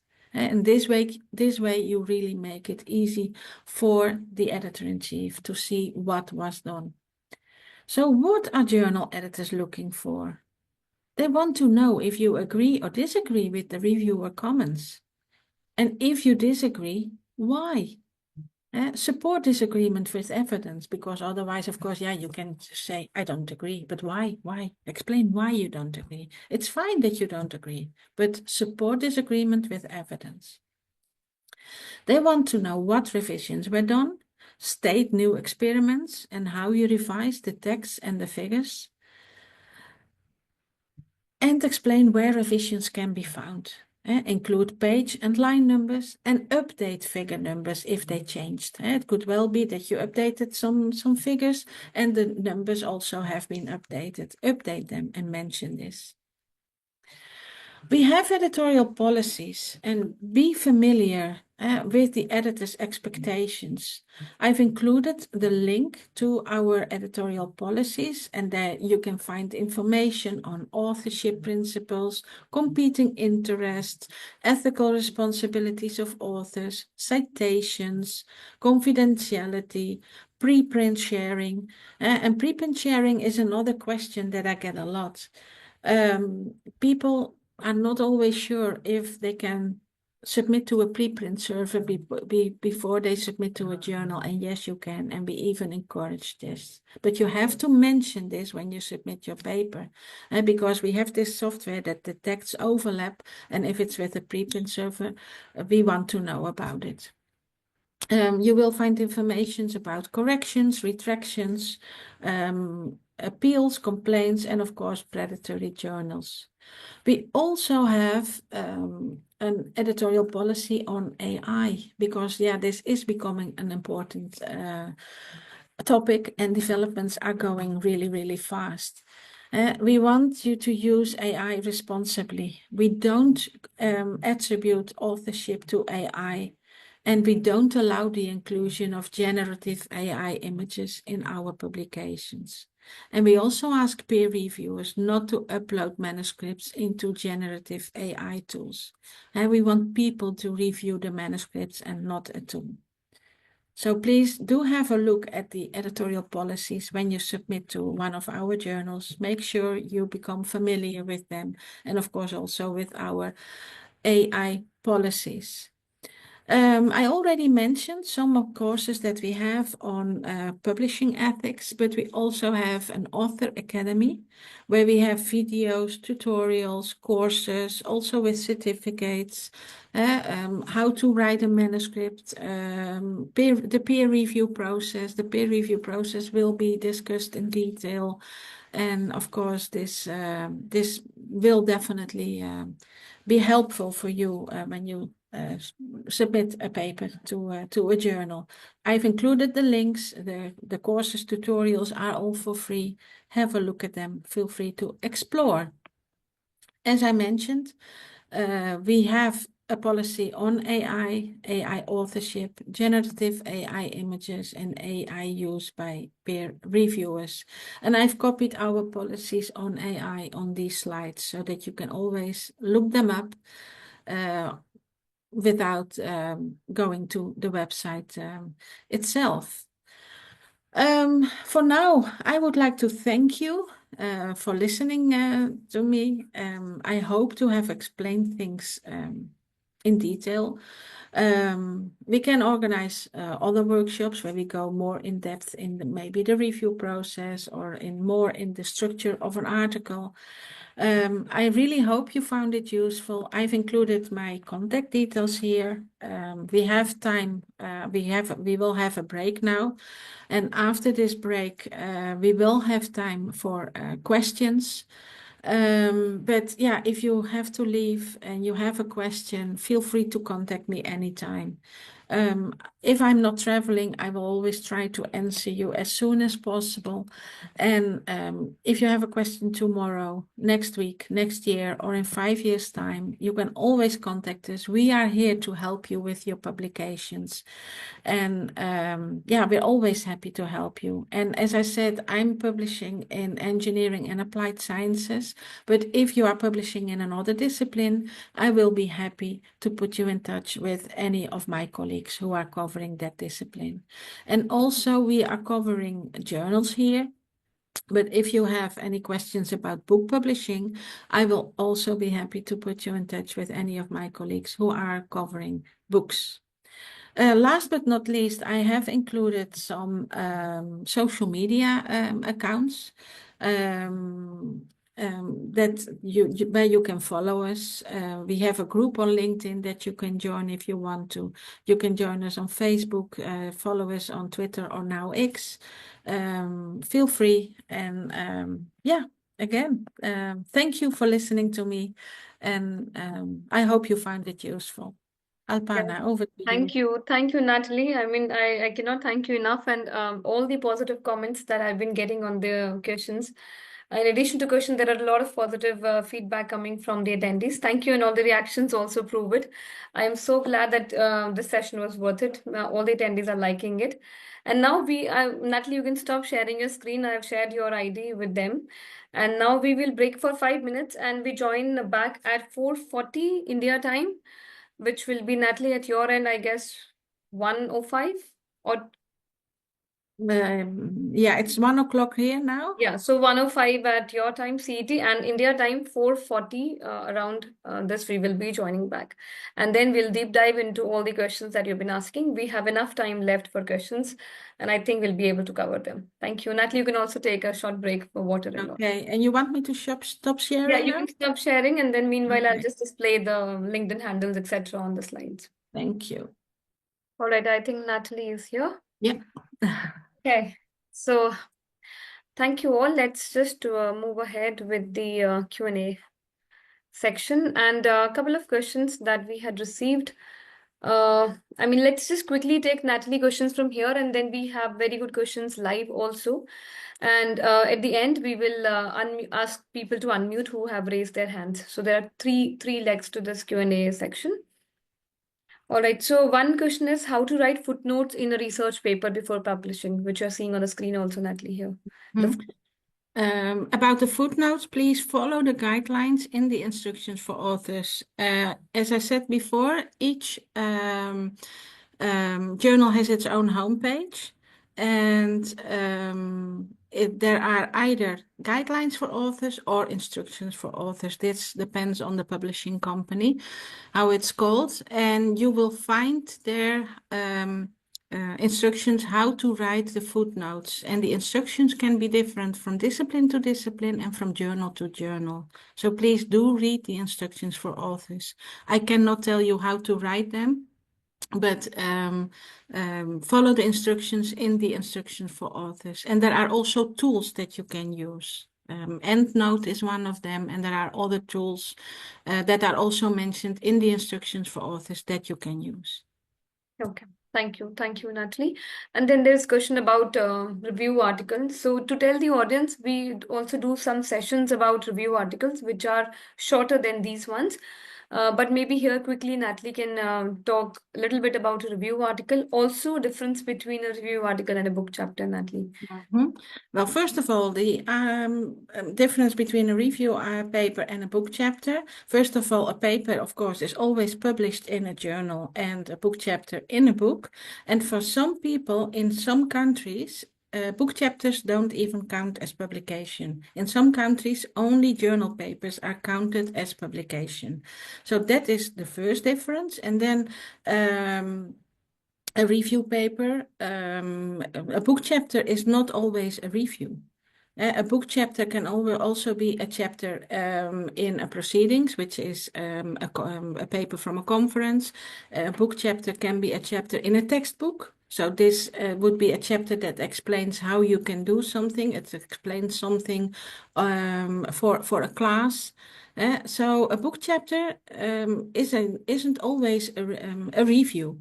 And then a review paper always covers other publications. And with a review paper, you write a review on a certain topic in which you also cover papers that have been published before. You refer to these papers. How to write a good review article? Well, first of all, I would like to say, as Alpana said, we have other workshops where we explain this in detail. And if you write,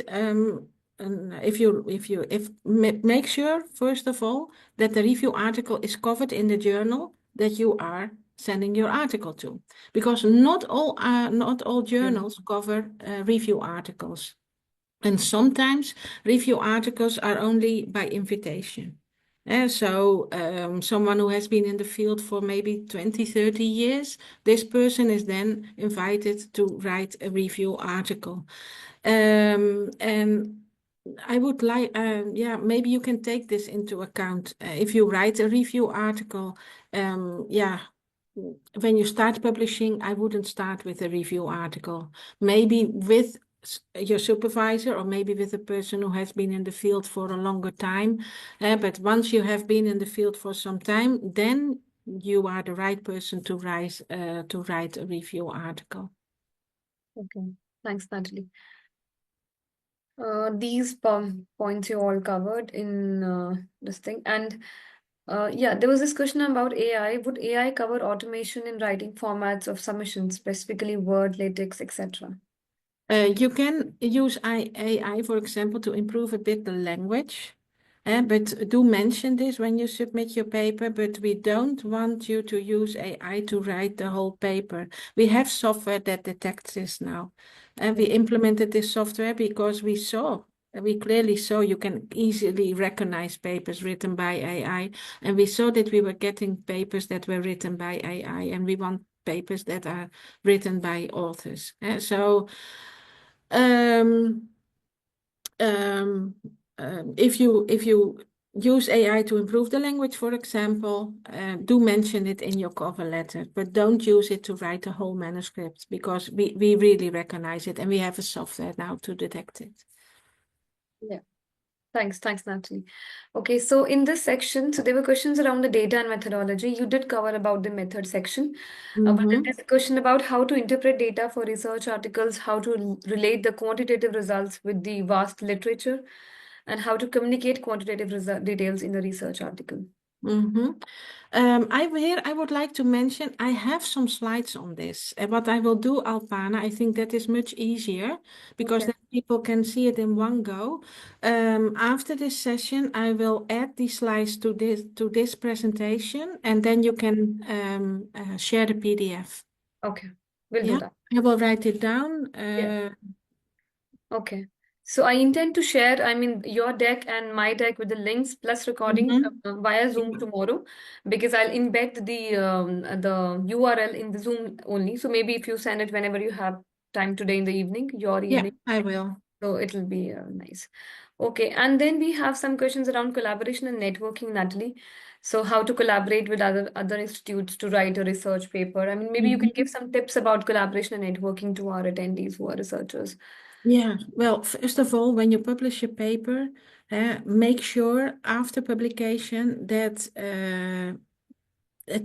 you make it known. For example, we have a tool that's called Shared It, and with Shared It, even if your paper was not published with open access, if you go to the paper itself and if you go to the end of the paper, there is Obtain Shared It link, and if you click there, you get a link that you can copy, and this is a legal way of sharing. It's called Shared It, and I will also include the link when I send these slides. Shared It. And with this link, you can put it on Facebook, LinkedIn, Twitter, what now called X. Sorry, I still I still call it Twitter. And for example, in an email, maybe you want to tell people about it. You can share it. Promote your article because people want to know about it, and especially LinkedIn is becoming more and more popular. People are sharing their articles that they publish in journals on LinkedIn, and people are really looking at it, and people are looking at the articles and downloading them. It could well be that you go to a conference. Start talking to people from other countries. Start talking to people from other universities. Check what they are doing. You can also look at journals, at publications. Maybe you see something, as I said before, and maybe you see something that someone has published and say, hey, I'm doing something similar. Maybe we can do something together. Feel free to reach out to people. And it might happen the other way around as well. If they see your article, that they reach out to you and that they want to do something together. So yeah, it's really good to have international collaboration, and not only for you, because of course you can also learn from each other, and you can learn how things are done at other universities or in other countries. But also for your university, it's good to demonstrate international collaborations. Make sure to meet either in person or online. Nowadays, it's easy to meet online as well, and to make sure who is contributing to which part of the manuscript and to which part, not only of the manuscript, maybe you are doing an experiment and you are doing the experiments at the same time, and make sure who is doing what so that it's clear from the beginning who does what. Okay. Thanks, Natalie. That's a good tip.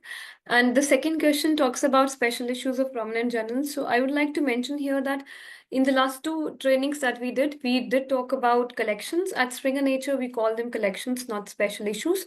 So there is a way where you can find the collections which some journals are launching way in advance, and then you can start following those journals also to know about these collections, and there are all the updates mentioned there. So I strongly recommend maybe you go through those recordings and then you will find a way. Else, go to link.springer.com. On the left hand side, you can segregate and filter your research via collections, and then you can see which are the prominent journals launching what collections. And that's a way.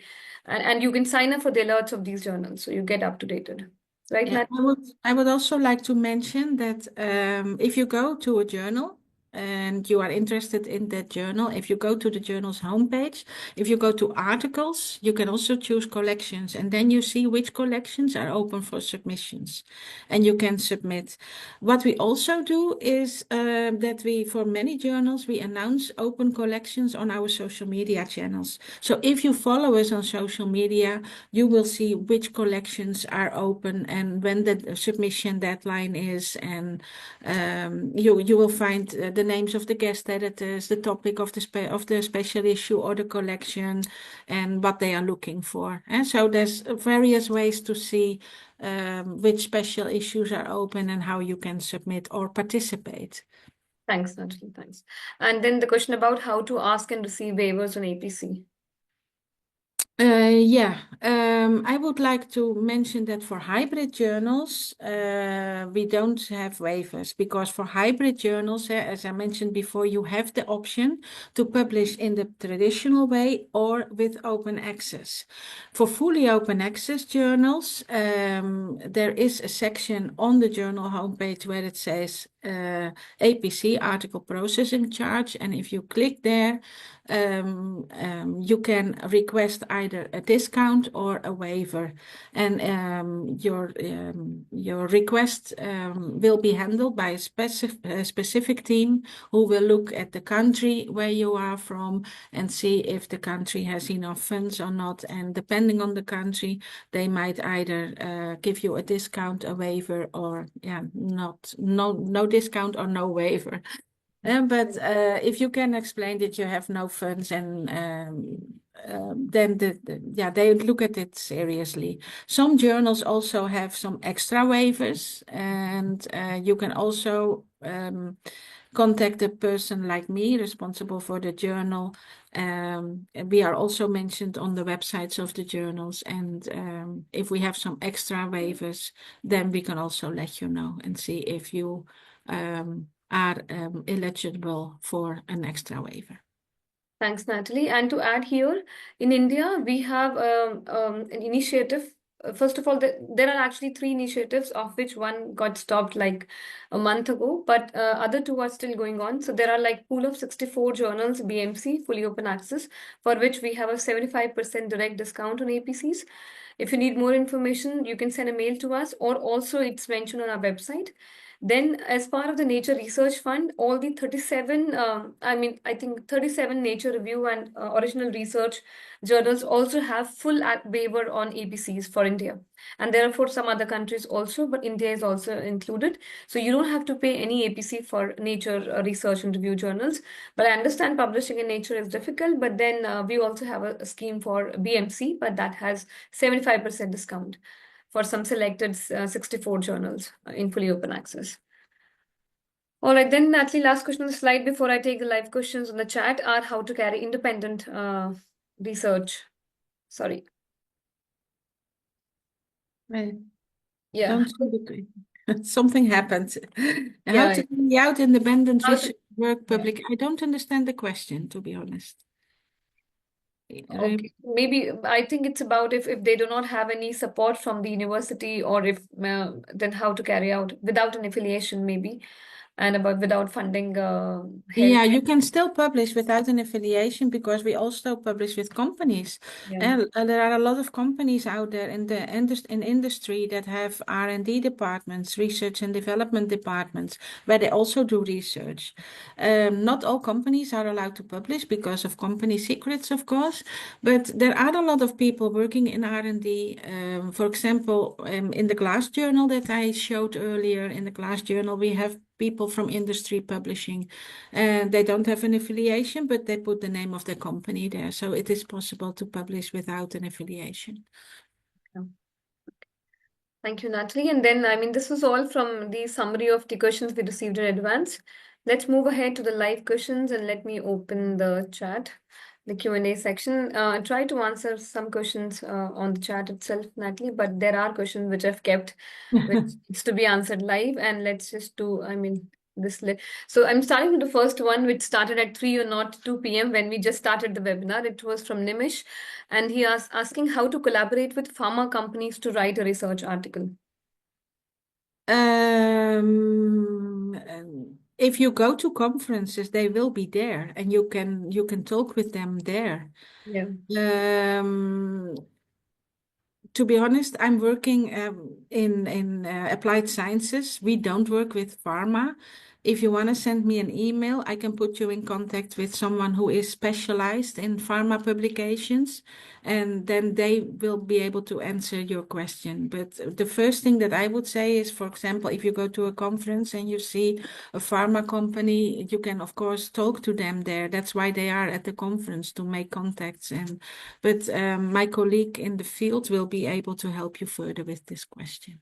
Thanks, Natalie. Then we have another question, but the attendee is not revealed the name.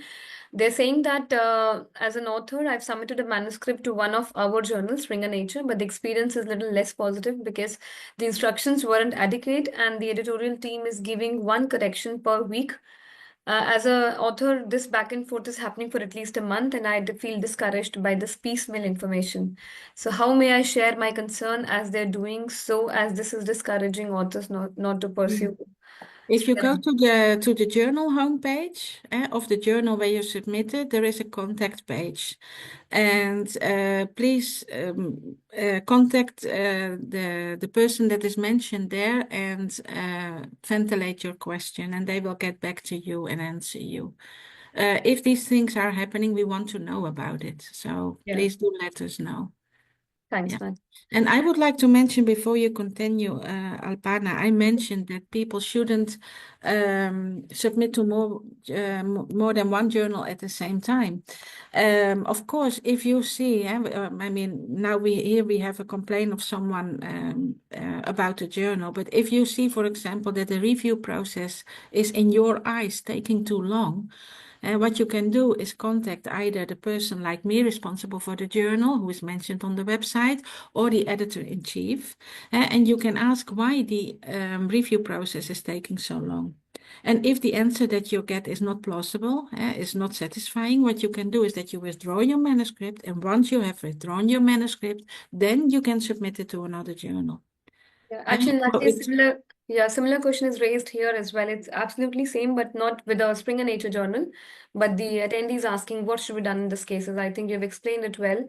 But one query I have, which we keep receiving also, let's say the author writes to the journal. If the response is not convincing, then maybe they withdraw. But what to do when they don't get a response? Then they should contact the person like me, responsible for the journal, and then we will answer. We always answer. If Okay. we are traveling, it might take a bit longer because we also attend conferences for our job. And then, of course, if we are at a conference and there is a time difference, it might take a bit longer, and maybe we only answer when we are back from the conference, but we always answer. And if there is another person who is not answering, we want to know about it again, because then we can take action. If we don't know about it, we can't do anything about it. So we want to know about it. Thanks, Natalie, for being honest here. And I think it's a good suggestion too. Now, another question is why some journal are asking for three reviewers' name and contact information from the authors. Um, well, the pressure to publish has increased the last, let's say, 5 to 10 years. So there are much more publications now, and reviewers are volunteers. Reviewers are full professors, deans, again, same as the editors-in-chief, and they are volunteers. And of course, there are only so many reviewers, so there is, we call it reviewer fatigue. And we don't want to abuse, of course, of our reviewers. And sometimes we ask for suggestions. And what we do normally is that we don't use these suggestions for your paper because there could be a conflict of interest, but we do add them to our database Okay. because we want to grow our database. Okay. All right. So Thanks. that's why this is asked. Okay. Yeah. And there's another question about do we publish theses and dissertations? Do we publish Yes. them? Yes, we do. We do. And we have a special, I will include it also. We have some information about thesis. We have a book series. where people have to be nominated to get published. The best thesis of a certain year can be published there, but they have to be nominated. There are strict guidelines for this book series. I will include the link to the book series so that you can read what it is about. But sometimes people also have to want to publish part of their thesis in a paper, and we also allow this. They have, of course, to refer to the Yeah. thesis, and I will send you the guidelines on this. This is allowed. We understand that people want to publish what was in their Yeah, thesis. yeah, absolutely. Thanks, Natalie. An interesting question from Dr. Nandkumar Kamit is asking, many of us writing for interdisciplinary journals struggle with how much disciplinary background to include in the introduction. So what's your advice, Natalie, for balancing clarity without sounding very elementary to the reviewers? Yeah, here then in the introduction, I would just cover how interdisciplinary it really is. And also in the cover letter, you can mention this. If you don't want to mention everything in the introduction, because then the introduction might become too long, you can also cover an explanation or include an explanation in the cover letter about this. But if it is interdisciplinary research and it is suitable for a broad journal, an interdisciplinary journal, of course, this should be clear from the paper. And if, for example, the paper is only focusing on one thing and not interdisciplinary, then it shouldn't be submitted to an interdisciplinary journal. So make sure that you make clear that the paper that you are submitting is interdisciplinary, and make sure to mention this in the introduction. And if it's too long for the introduction, you can include this also in the cover letter. Another question from Dr. Kamath is, given India's linguistic diversity, do you see a future where Springer Nature allows dual abstract, English and the regional languages, for wider academic and public engagement? No, I don't think so. I don't think so. We have the same from the Spanish speakers, of course, because Spanish is the second or third language spoken in the world. And yeah, no, we get this question, but I don't think so. I don't think so. Okay. Of course, it might change. Don't, but I don't think so. From experience, I don't think so. Okay, thanks for being honest, Natalie, here. And another question is, in the order of writing, which you showed, Imrad model, Malubika is asking, is the layout applicable for both qualitative and quantitative research? I Order of can, writing. I will include this as well. Okay. So Malubika will share the slide deck and your answer will be covered in one of these slides, which Natalie will share with me and I'll share with you all. And then Shalini is asking, Natalie, there are some publisher who ask for abstract first and then they ask for the full paper. So how to go about that? Yeah, you have to follow the guidelines of the publishing company and the journal. And the guidelines or the instructions for authors can be different from publisher to publisher and from discipline to discipline. And you Okay. really have to follow them. And if they ask first for an abstract, then you have to follow the guidelines. Okay. Make sure though that it is a reputable publisher and where you publish. Yes. I included the link to Think, Check, Submit. Make sure that you submit to a reputable publisher and a reputable journal, not to a predatory Yes. journal. And about the abstracts, you see this for conferences as well. If people are invited to submit a paper for a conference, normally what the conference organizers do is that Yeah. they first ask for an abstract and Yeah. then they invite you to submit a full paper. Yeah. Okay. And for that link that Natalie's saying, I've already mentioned that in the chat also, thinkcheck summit.org. So that's in the chat also. Okay, Ankit Kumar is asking, can you tell me how to write what is the best way to write, mention a reference in a paper? The references are also mentioned in the instructions for authors. Instructions. The way to mention them can again be different from publisher to publisher, from discipline to discipline, and from journal to journal. So please, yeah, I cannot emphasize enough. When you submit your paper, do read the instructions for authors or the author guidelines and the aims and scope. Make sure that you follow them because, as I said before, if you use the wrong reference style, your paper can be rejected. Or if you use more pages than what is allowed in the Yeah. journal, your paper can be rejected, and it's a pity. It's a pity. Okay. Yeah. Thanks, Natalie. Okay, another question moving ahead. Sisak Sharma is asking, there are two parts to it. It's about review. He's asking, can a PhD scholar be a reviewer? And then he's asking if there are any queries they want to know about the status of manuscript, etc. Can we contact through the AI chat box? Is it appropriate that way? Um, For review, First, can they use AI chat box? I mean, to check on the manuscript? no, no, no. No. That's what I just mentioned. We want people to review Okay. and And not AI. okay. Okay. Shishak, if there's any other leg to your question, maybe you can mention in the question itself, it will be answered if I'm not understanding your question correctly. But Natalie, the first part is, can a PhD scholar be a reviewer? That depends on the journal. Some journals allow it, some don't. Okay. But of course, we also know that some professors are using their PhD scholars as reviewers. We don't know who, of course, but we know that some professors do that.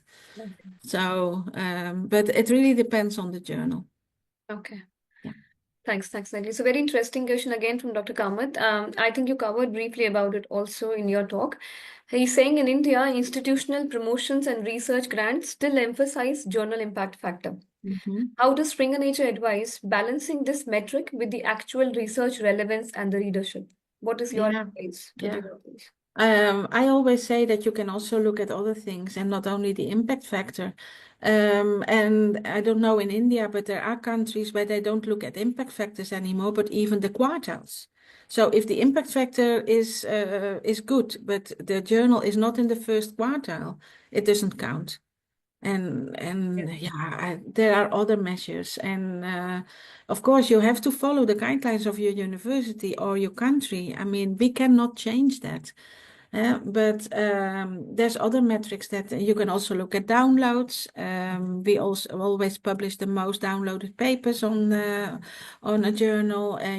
You can look at the journal. You can look at the editor-in-chief, the editorial board, authors who have published there.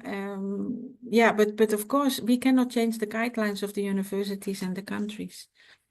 Yeah, right. We And know you it's important, and sometimes a journal is in the second quartile, just the first journal in the second quartile, and then it doesn't count for someone. I mean, yeah, it's a pity. It's a pity because the journal is good. yeah, absolutely. Yeah. And another leg, I think, to the same question he's asking is, for Indian researchers working on regional, applied, or interdisciplinary themes, how should we justify publishing in non-impact factor but high relevance journals when facing an international pressure? So, what is the justification we should be giving that we have not published in a high impact, not in a, we have published in a non-impact factor, but it is a relevant journal. So, how should we justify it? Yeah, well, you can justify, for example, if the journal is new, as I mentioned before, a new journal has the right to exist and to grow, but it's like a circle because the journal doesn't have an impact factor, but to obtain papers, people want to have an impact factor. So people will not submit because it doesn't have an impact factor, but if people don't submit, it will never get an impact factor. Absolutely. So you can, for example, if there is a new journal and the journal is good, the editorial board is good, and the editor-in-chief is good, you can explain the journal is new, doesn't have an impact factor yet. Yeah. Yeah, that's one of the reasons that you can give. And people will understand that because a new journal, it's impossible for a new journal to have an impact factor because you need at least 2 years to be able to calculate it. Yeah, So, absolutely. All right, moving ahead. I mean, I have a question from an anonymous attendee, not revealing their name. They're asking, I'm very much interested in article reviewing. How can I get review requests from journals? So, how should they get these requests to review articles? you can write to the editor-in-chief and say that you're interested in reviewing for the journal. Yeah, and they will review your resume. I think they ask for certain. Yeah, then Yeah. then depends on the editor-in-chief whether they will accept it or not. But you can always write to the editor-in-chief and express your interest. Okay. Thanks, Natalie. Nimish is asking, how many papers a researcher should be reading every day to become a good researcher. Any advice you have for this? There's more than papers, eh? Yeah. Yeah, that really depends. I mean, of course, it's good to read, and if you have time, it's good to read and have a look, for example, at the journal finder, submit an abstract or a title, and then you can already see the most relevant journals for you, not only to submit a paper, but also to read. And if you have time, I cannot say that you have to read a certain amount of papers per day or per week. Of course, doing research is also important, but you can learn from other papers, of course, from research from others, and it's always good to look at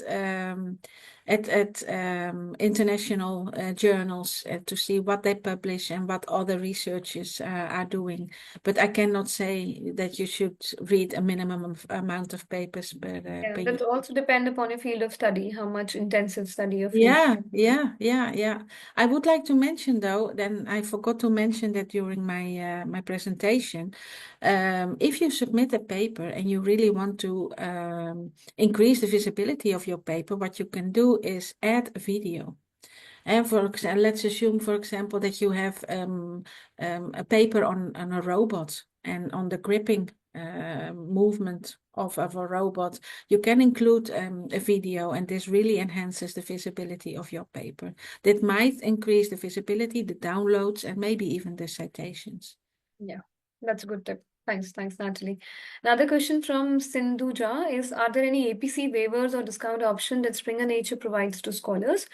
Does Springer Nature have any collaboration regarding APC waivers with the University of Delhi? Thanks, Sindhuja. So, I mean, with the University of Delhi, we're already in talks for a fully open access agreement. Let's say how it materializes. Springer Nature has many tools like this. For one is fully open access agreement, wherein the author doesn't have to pay anything. Apart from that, I did talk about some BMC journal waivers and the Nature Research Fund waivers. So this is what is going on at the moment. And if we happen to get into an agreement with Delhi University, you will get to know about it. And Dr. Kamath is asking another question. Would you advise experienced researcher with strong data sets to target journals with longer review times for impact, or prioritize faster publication for visibility and citations? I mean, Natalie, what would you be your advice, an experienced publication professional, publishing professional? So he's asking your advice. So experienced researchers, I think, has already published many papers. Yeah. Well, if you already published and you don't need a certain amount of papers per year, just look for the best journal. Yeah, The best journal that fits your needs an impact. and that helps you to get impact in the field.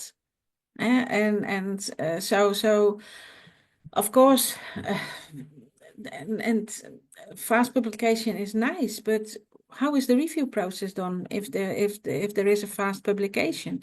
I think an in-depth review is also very important, and a good review for your paper. So I think, as I explained at the beginning, it's important that you look at the most appropriate journal for your research and for your impact in the field. And this can be a journal with maybe a lower impact factor and a long review time, or it could be a journal with a shorter review time and a high impact factor. It really depends. But look for your impact, and the journal finder that we discussed can be of help. Yeah. With finding the most appropriate journal for you. Yeah. Thanks, Natalie. So another question moving on, now, again, anonymous attendee, but I think the concern is a little grave here. They're asking for help as to, they're not receiving any response from the journal. And it's not a Springer Nature journal. They have clarified on the chat, but they have contacted the journal, written them a number of emails, but they are not really getting any response. The only status showing is contacting potential reviewers. So what should be done? Because they are saying that they are at that stage that publication of this manuscript is critical for their career. So what Yeah. is the best advice in this case?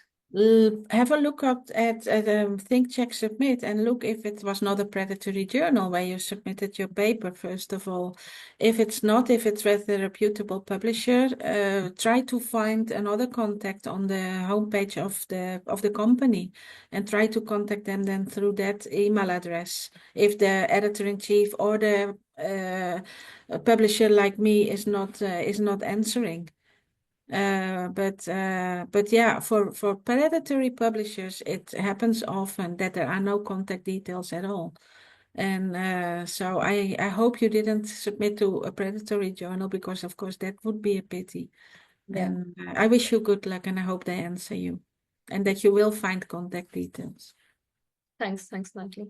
And Dr. Prabhat is asking, and it is addressed to you, that do Springer journals, it says usage schedules to identify the subject and keywords of any article. I'm not sure Can if you repeat the question? It's not clear to me. it says, do Springer journals usage schedules to identify the subject and keywords of any article? Dr. Prabhat, this, I'm not very clear what you want to ask. Maybe can you just again specify? Are you asking about subject and keyword? Do we ask the authors about keywords? Maybe you can. Yeah, we ask authors for keywords, and here I would like to give another personal tip, if I may. For example, talking again about robotics. Robotics is very broad. If you use robotics as keyword, it's really broad. But if you are publishing something about social robotics, then add social. Make keywords that consist of more than one word, because this will really help to find your paper. So, for example, here in this case, social robotics, or if we talk about mechanics, solid mechanics, fracture mechanics, computational mechanics, fluid mechanics, fracture mechanics.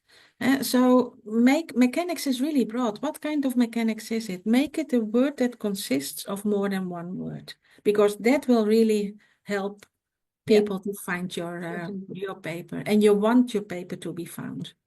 Yeah. And on that note, maybe I can also inform all attendees the second webinar, which I posted the recording also, a dedicated time was spent on how to generate nice keywords. And there were some slides also.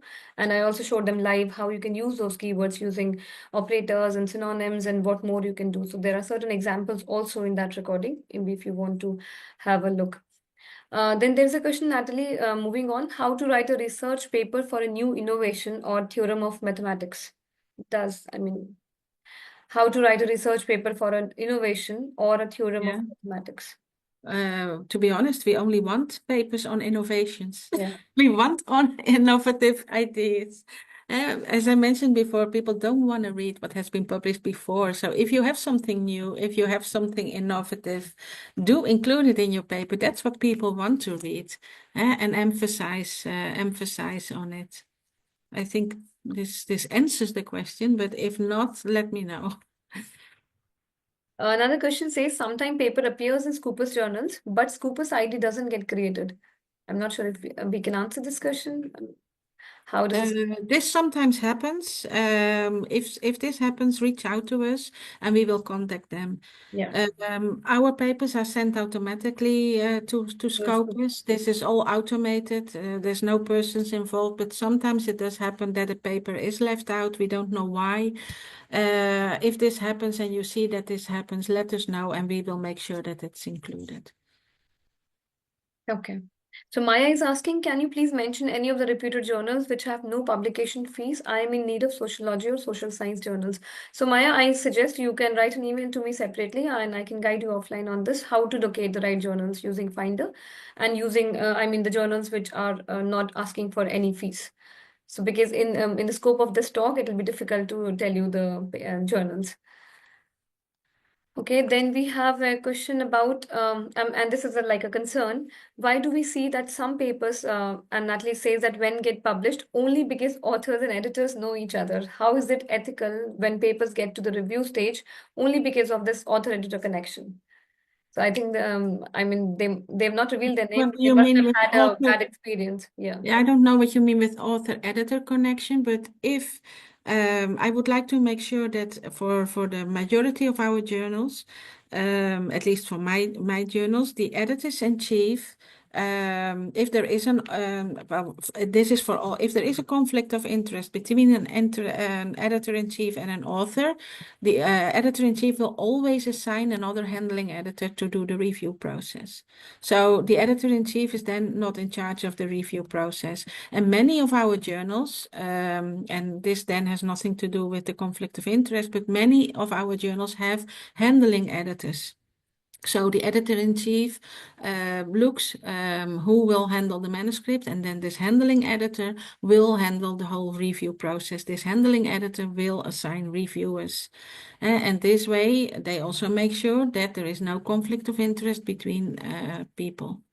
And for example, if it can also be that an editor-in-chief submits a paper himself every now and then, that's also possible. But then as well, the whole review process is handled by someone else. Someone from the editorial board is assigned, and this person then handles the whole review process. Okay. So even if you see that people know each other, this doesn't mean that the handling process, the whole review process is handled by the persons that know each other. Okay. Thanks, Nanjali. So then there's a question from Than Michon Munau. I'm really sorry if I'm not pronouncing your name correctly. Is asking, kindly share the publication charges of this journal. So please know that every journal have their different publication charges, APCs, and APCs are charged only for the open access publication, not for behind the paywall or subscription mode. So it depends upon journal to journal. When you go to the page, there you will find all this information of the journal. There's a question from Dr. Kamath asking, as someone who hasn't published in Springer Nature journals yet, could you suggest what makes a submission stand out positively from the editorial desk beyond the usual technical completeness? Yeah, well, for example, if you have a cover letter, don't say dear editor or dear editor-in-chief. The editor-in-chief is a name. Make it more personal. The name of the editor-in-chief is mentioned on the homepage of the journal. So if the name of the editor-in-chief is, let's say, Jacobs, dear Mr. or Mrs. Jacobs, or dear Professor Jacobs, if he or she is a professor, or dear Dr. Jacobs. Make it more personal. Dear editor-in-chief, that could be anybody. And that already helps, and make sure there are no spelling mistakes, or that you make sure that you are covering what's covered by the journal in your paper. Make sure that you read the aims and scope. Make sure that you demonstrate that you have read the aims and scope, that you know what the journal is about, and make sure that what you are publishing, of course, is new. Yeah. Thanks, Natalie. So there's a question, how can we know the authenticity of the article on ONOS? So they've not revealed their name. So I would like to mention that on ONOS, only 30 publishers' articles are hosted, journals are hosted. So if you want to know the authenticity, if you're on the article, just look for the publisher name, because there's a filter to also filter via the publishers. And the name of those 30 reputed publishers in the science and HSS area are also listed there. So hence you will come to know the authenticity of the article which is hosted on ONOS. And then Natalie, we have a question on, please throw more light on how to avoid cheating publishers, their fees, submission, etc. So you talked use think, check, submit. Yeah. Yeah, and if you receive these emails, sometimes you receive emails. I even receive them. I'm not an author. I work at a publishing company, but I also receive them. Sometimes you receive these emails. Submit to our journal. Impact factor 10.2. Well, how many journals are there with an impact factor 10.2? Yeah, absolutely. And highlights and all kind of colors. And if you get something like that, don't submit, I would say. And this is already an alarm. This is already a bell should be ringing then that there's something is not correct. Absolutely. Buhar Singh is asking, does Springer provide access to download data set for computer science field? I have to look into that. Okay. So maybe we'll get back to you, Mr. Singh. Yeah. Mir Kaisar is saying, I have a query regarding the timeline while submitting the manuscripts. And I think this is a question, Natalie, we've received in other workshops also. Most of the journals take too much time while processing the manuscript from submission to acceptance. What hurts the most is after wasting the time, they reject the papers without any solid reasons. So there should be some check on it, and hope my question is heard and answered accordingly. Mhm, mhm. Yeah, that sometimes happens. Luckily, not for all journals.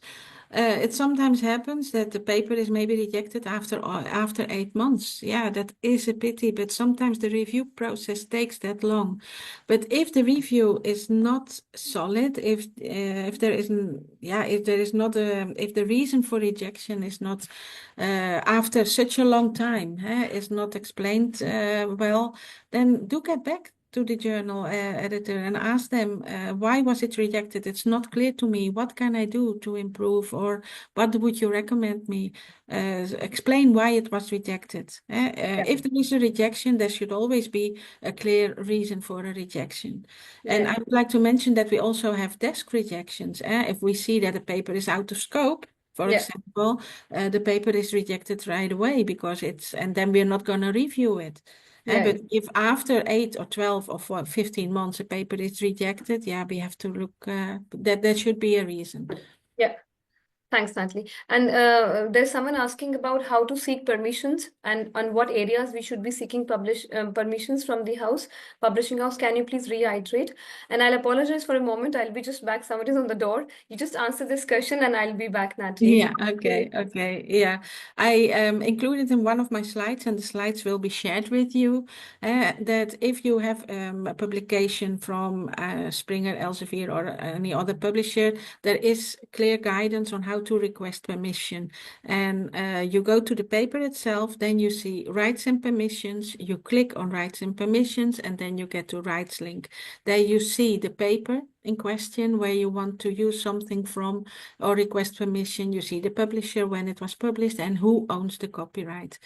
And then they say what you want to do. You have a selection, you make a selection of what you want to do, and you submit. And then they get back to you within 24 to 48 hours. And in the majority of the cases, the permission is free. Which is good to know because Yeah. that question also keeps coming a lot. Thank you, Yeah. Natalie. Now, Dr. Gajanan Uttam Patil asking, after rejection of paper, journal recommendation is faithful? I mean, he's asking, most people says it is not. Is it correct? The recommendations given by the journals. I think you refer to the transfer desk. We have a so-called transfer desk, and if we see that a paper is not suitable for one journal, but could be suitable, but the quality of the paper is good, the research is good, then we suggest other journals. And if this suggestion is not suitable, then please do let us know. But we have experienced people working on the transfer desk, people with PhDs in the topics. So yeah, these people should know what journal to suggest when a paper is rejected from one journal, and yeah, it's then suggested to another. We are only trying to help you, so that you don't have to look for another journal yourself again. So we are suggesting maybe this is an option, and if you agree, we will submit it on your behalf, and the paper is automatically transferred. That is why we call it a transfer desk. We are only trying to help you to find the most suitable journal for your paper. Thanks, Natalie. And it's already 5:30, and we are reached at the stipulated time which we had for this talk. But I'm extending it only for 5 to 7 minutes because there are some questions left. But it is an open, information to all the attendees here. If you want to leave the chat, please leave the webinar. You are free to leave it because I understand we've kept you from 3 to 5:30. It's already been 2.5 hours. We will share a recorded version of it, and you will get a recording. But if you want to stay on the call, since we'll be answering some more questions for another 5 to 7 minutes, and then we'll wind up the session. Yeah, I really have only 5 minutes left because I have another meeting. Okay, I'm okay. sorry. So just 5 minutes, Natalie. So there's one question by Mohammed Tanseem saying, can we publish negative result? Some journals do publish negative results, yeah, but check the journal. And not all journals accept them, but there are journals that are accepting negative results because people can also learn from negative results. So do check the journal. Okay. And this important question which I want to ask here is Tali Willy Moomin is asking. So let's say one of the paper is published in a journal and that does not have a peer review. Now I want to publish it in another journal, but then it shows plagiarism. So how can I deal Yeah. with this issue? Yeah, you cannot publish things twice. You have to publish a new paper. Okay. Yeah. Okay. But the new paper would not show plagiarism with an existing published content when No, the you have to publish a new paper. You cannot publish things twice. okay. So it Yeah. should be the content should be completely new. It's Yeah. not allowed to publish a paper twice. Okay. All And right. that's why we are giving these kind of workshops to show what you should take into account when you submit to a journal. Yeah. All right. What is the relevance in which one to choose, single blind versus double blind, and why is this option kept for some journals? Why is, I mean, Yeah, all journals have their own policies, and some journals have single blind, otherwise have double blind, others have double blind, and we have journals that are doing experiments now with open review. So it really depends on the journal and yeah, and on sometimes on the field as well. But I cannot give a clear reason. I've got a lot of journals that have single blind, but I have some of them with double blind. It really depends on the journal, on the field. And as I said, we are doing experiments with some journals with open review, where people can comment. okay. Okay. And Ankita is asking, as an Indian author, the crisp writing is difficult and it makes a huge difference for publication in a high impact reputed journal. Yes, journal provides the writing services, but they are paid. So how can we write better aiming a reputed journal? It's not only for Indians, it's also for me. I'm Dutch. And for people in other countries. You might have met someone at a conference who is a native speaker, and you can ask this person to help you. I mean, this person will be happy to help you, and you can, as I mentioned in the session, you can thank the person in the acknowledgement section. The person will be happy that he or she is thanked, and maybe if this person is, for example, from the UK, maybe you go to a conference in the UK next time, and or maybe this person is coming to India to a conference in your city at your university, and then maybe you can do something for that person. Maybe help him to find a restaurant for a meeting, or help him to find a good hotel. You can help each other. And feel free to ask people that you have met or that you know, and people are always happy to help. Last question for the day. Can you tell me how to use a bibliometric analysis in a journal? That also depends on the journal. Here I would say do read the instructions for authors or the guidelines and follow these instructions. Yeah, because you have to follow the style of the journal. Okay. All right, so I think we have to close the Q&A section now. Those there are some questions which are left unanswered, and I understand. What I'll do is collate them and see that if they are falling in something which you have answered already. Else, we will try to get some answers for you, and then share with the attendees. So let me just wind up the session now. I want to, as a last note, also tell you that we will be doing these kind of webinars throughout the year. A calendar has already been planned till December. So the next webinar will be on 12th of June, and it will be about understanding research metrics. We heard questions about how to go beyond research metrics. That is truly understandable, but I guess we also have to have an understanding of these metrics. So we have a speaker from New York, Ms. Sonal Shuklash, and she is the head of abstracting and indexing. So she will talk about H index, the basic index, but she'll also talk about the Scopus indexing, Web of Science, quartiles, site score, Shimago, all of that. And if you wish, look out for an email from us with the link, etc. It will happen on 12th of June, a little later in the evening, because to match the New York timings. Then we have session dedicated platform training on July and August. And then September, October is still in the planning phase. You understand how it is. So thank you so very much for your continuing participation. We request all the librarians to keep promoting our sessions within your university. Please follow us on our social handles. We have a dedicated page for YouTube for Springer Nature in India, where I have spoken to our communication director. She'll be posting all the recordings in there. So you will have everything in one link. Please follow us on the Facebook and Instagram page also. On LinkedIn, we keep posting about our webinars. You can also register register for these webinars via LinkedIn as well. And as I mentioned, the link to watch recording, and there were many questions in the chat about recording, PPT, and the links. I understand many of you were not able to copy the links from the chat, so I will make sure that when Natalie sends it, I will consolidate it in one deck and include all the links in 2 slides together, and then we will try to post a link in the recording email in one go, so that you don't have to look for multiple emails from our side. Certificates might take a little time because the number of audience is too many. And please note that please do not send me emails about certificate. They will be sent to you. Nobody of you will be really left out without a certificate.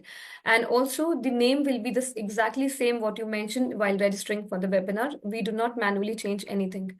Now, when you are closing it, my humble request to please fill the feedback form, how you felt about this webinar. We'll be very happy to receive feedback from you. Thank you so much. And Natalie, cannot thank you enough. Thank you, and super thank you. Have a good rest of your day and a nice It was weekend. a pleasure. It was a pleasure. I'm Thank happy you. to be here. And I'm sorry I Thank was you. not able to take live questions. You understand we didn't have time, but we will do again such type of session in the third quarter, and then we will try to do it in a way where we see more questions and lesser of the presentation. So thank you very much, and stay posted with our post, etc. Thanks. Thank you all. Thank you. Bye-bye. Bye, Natalie.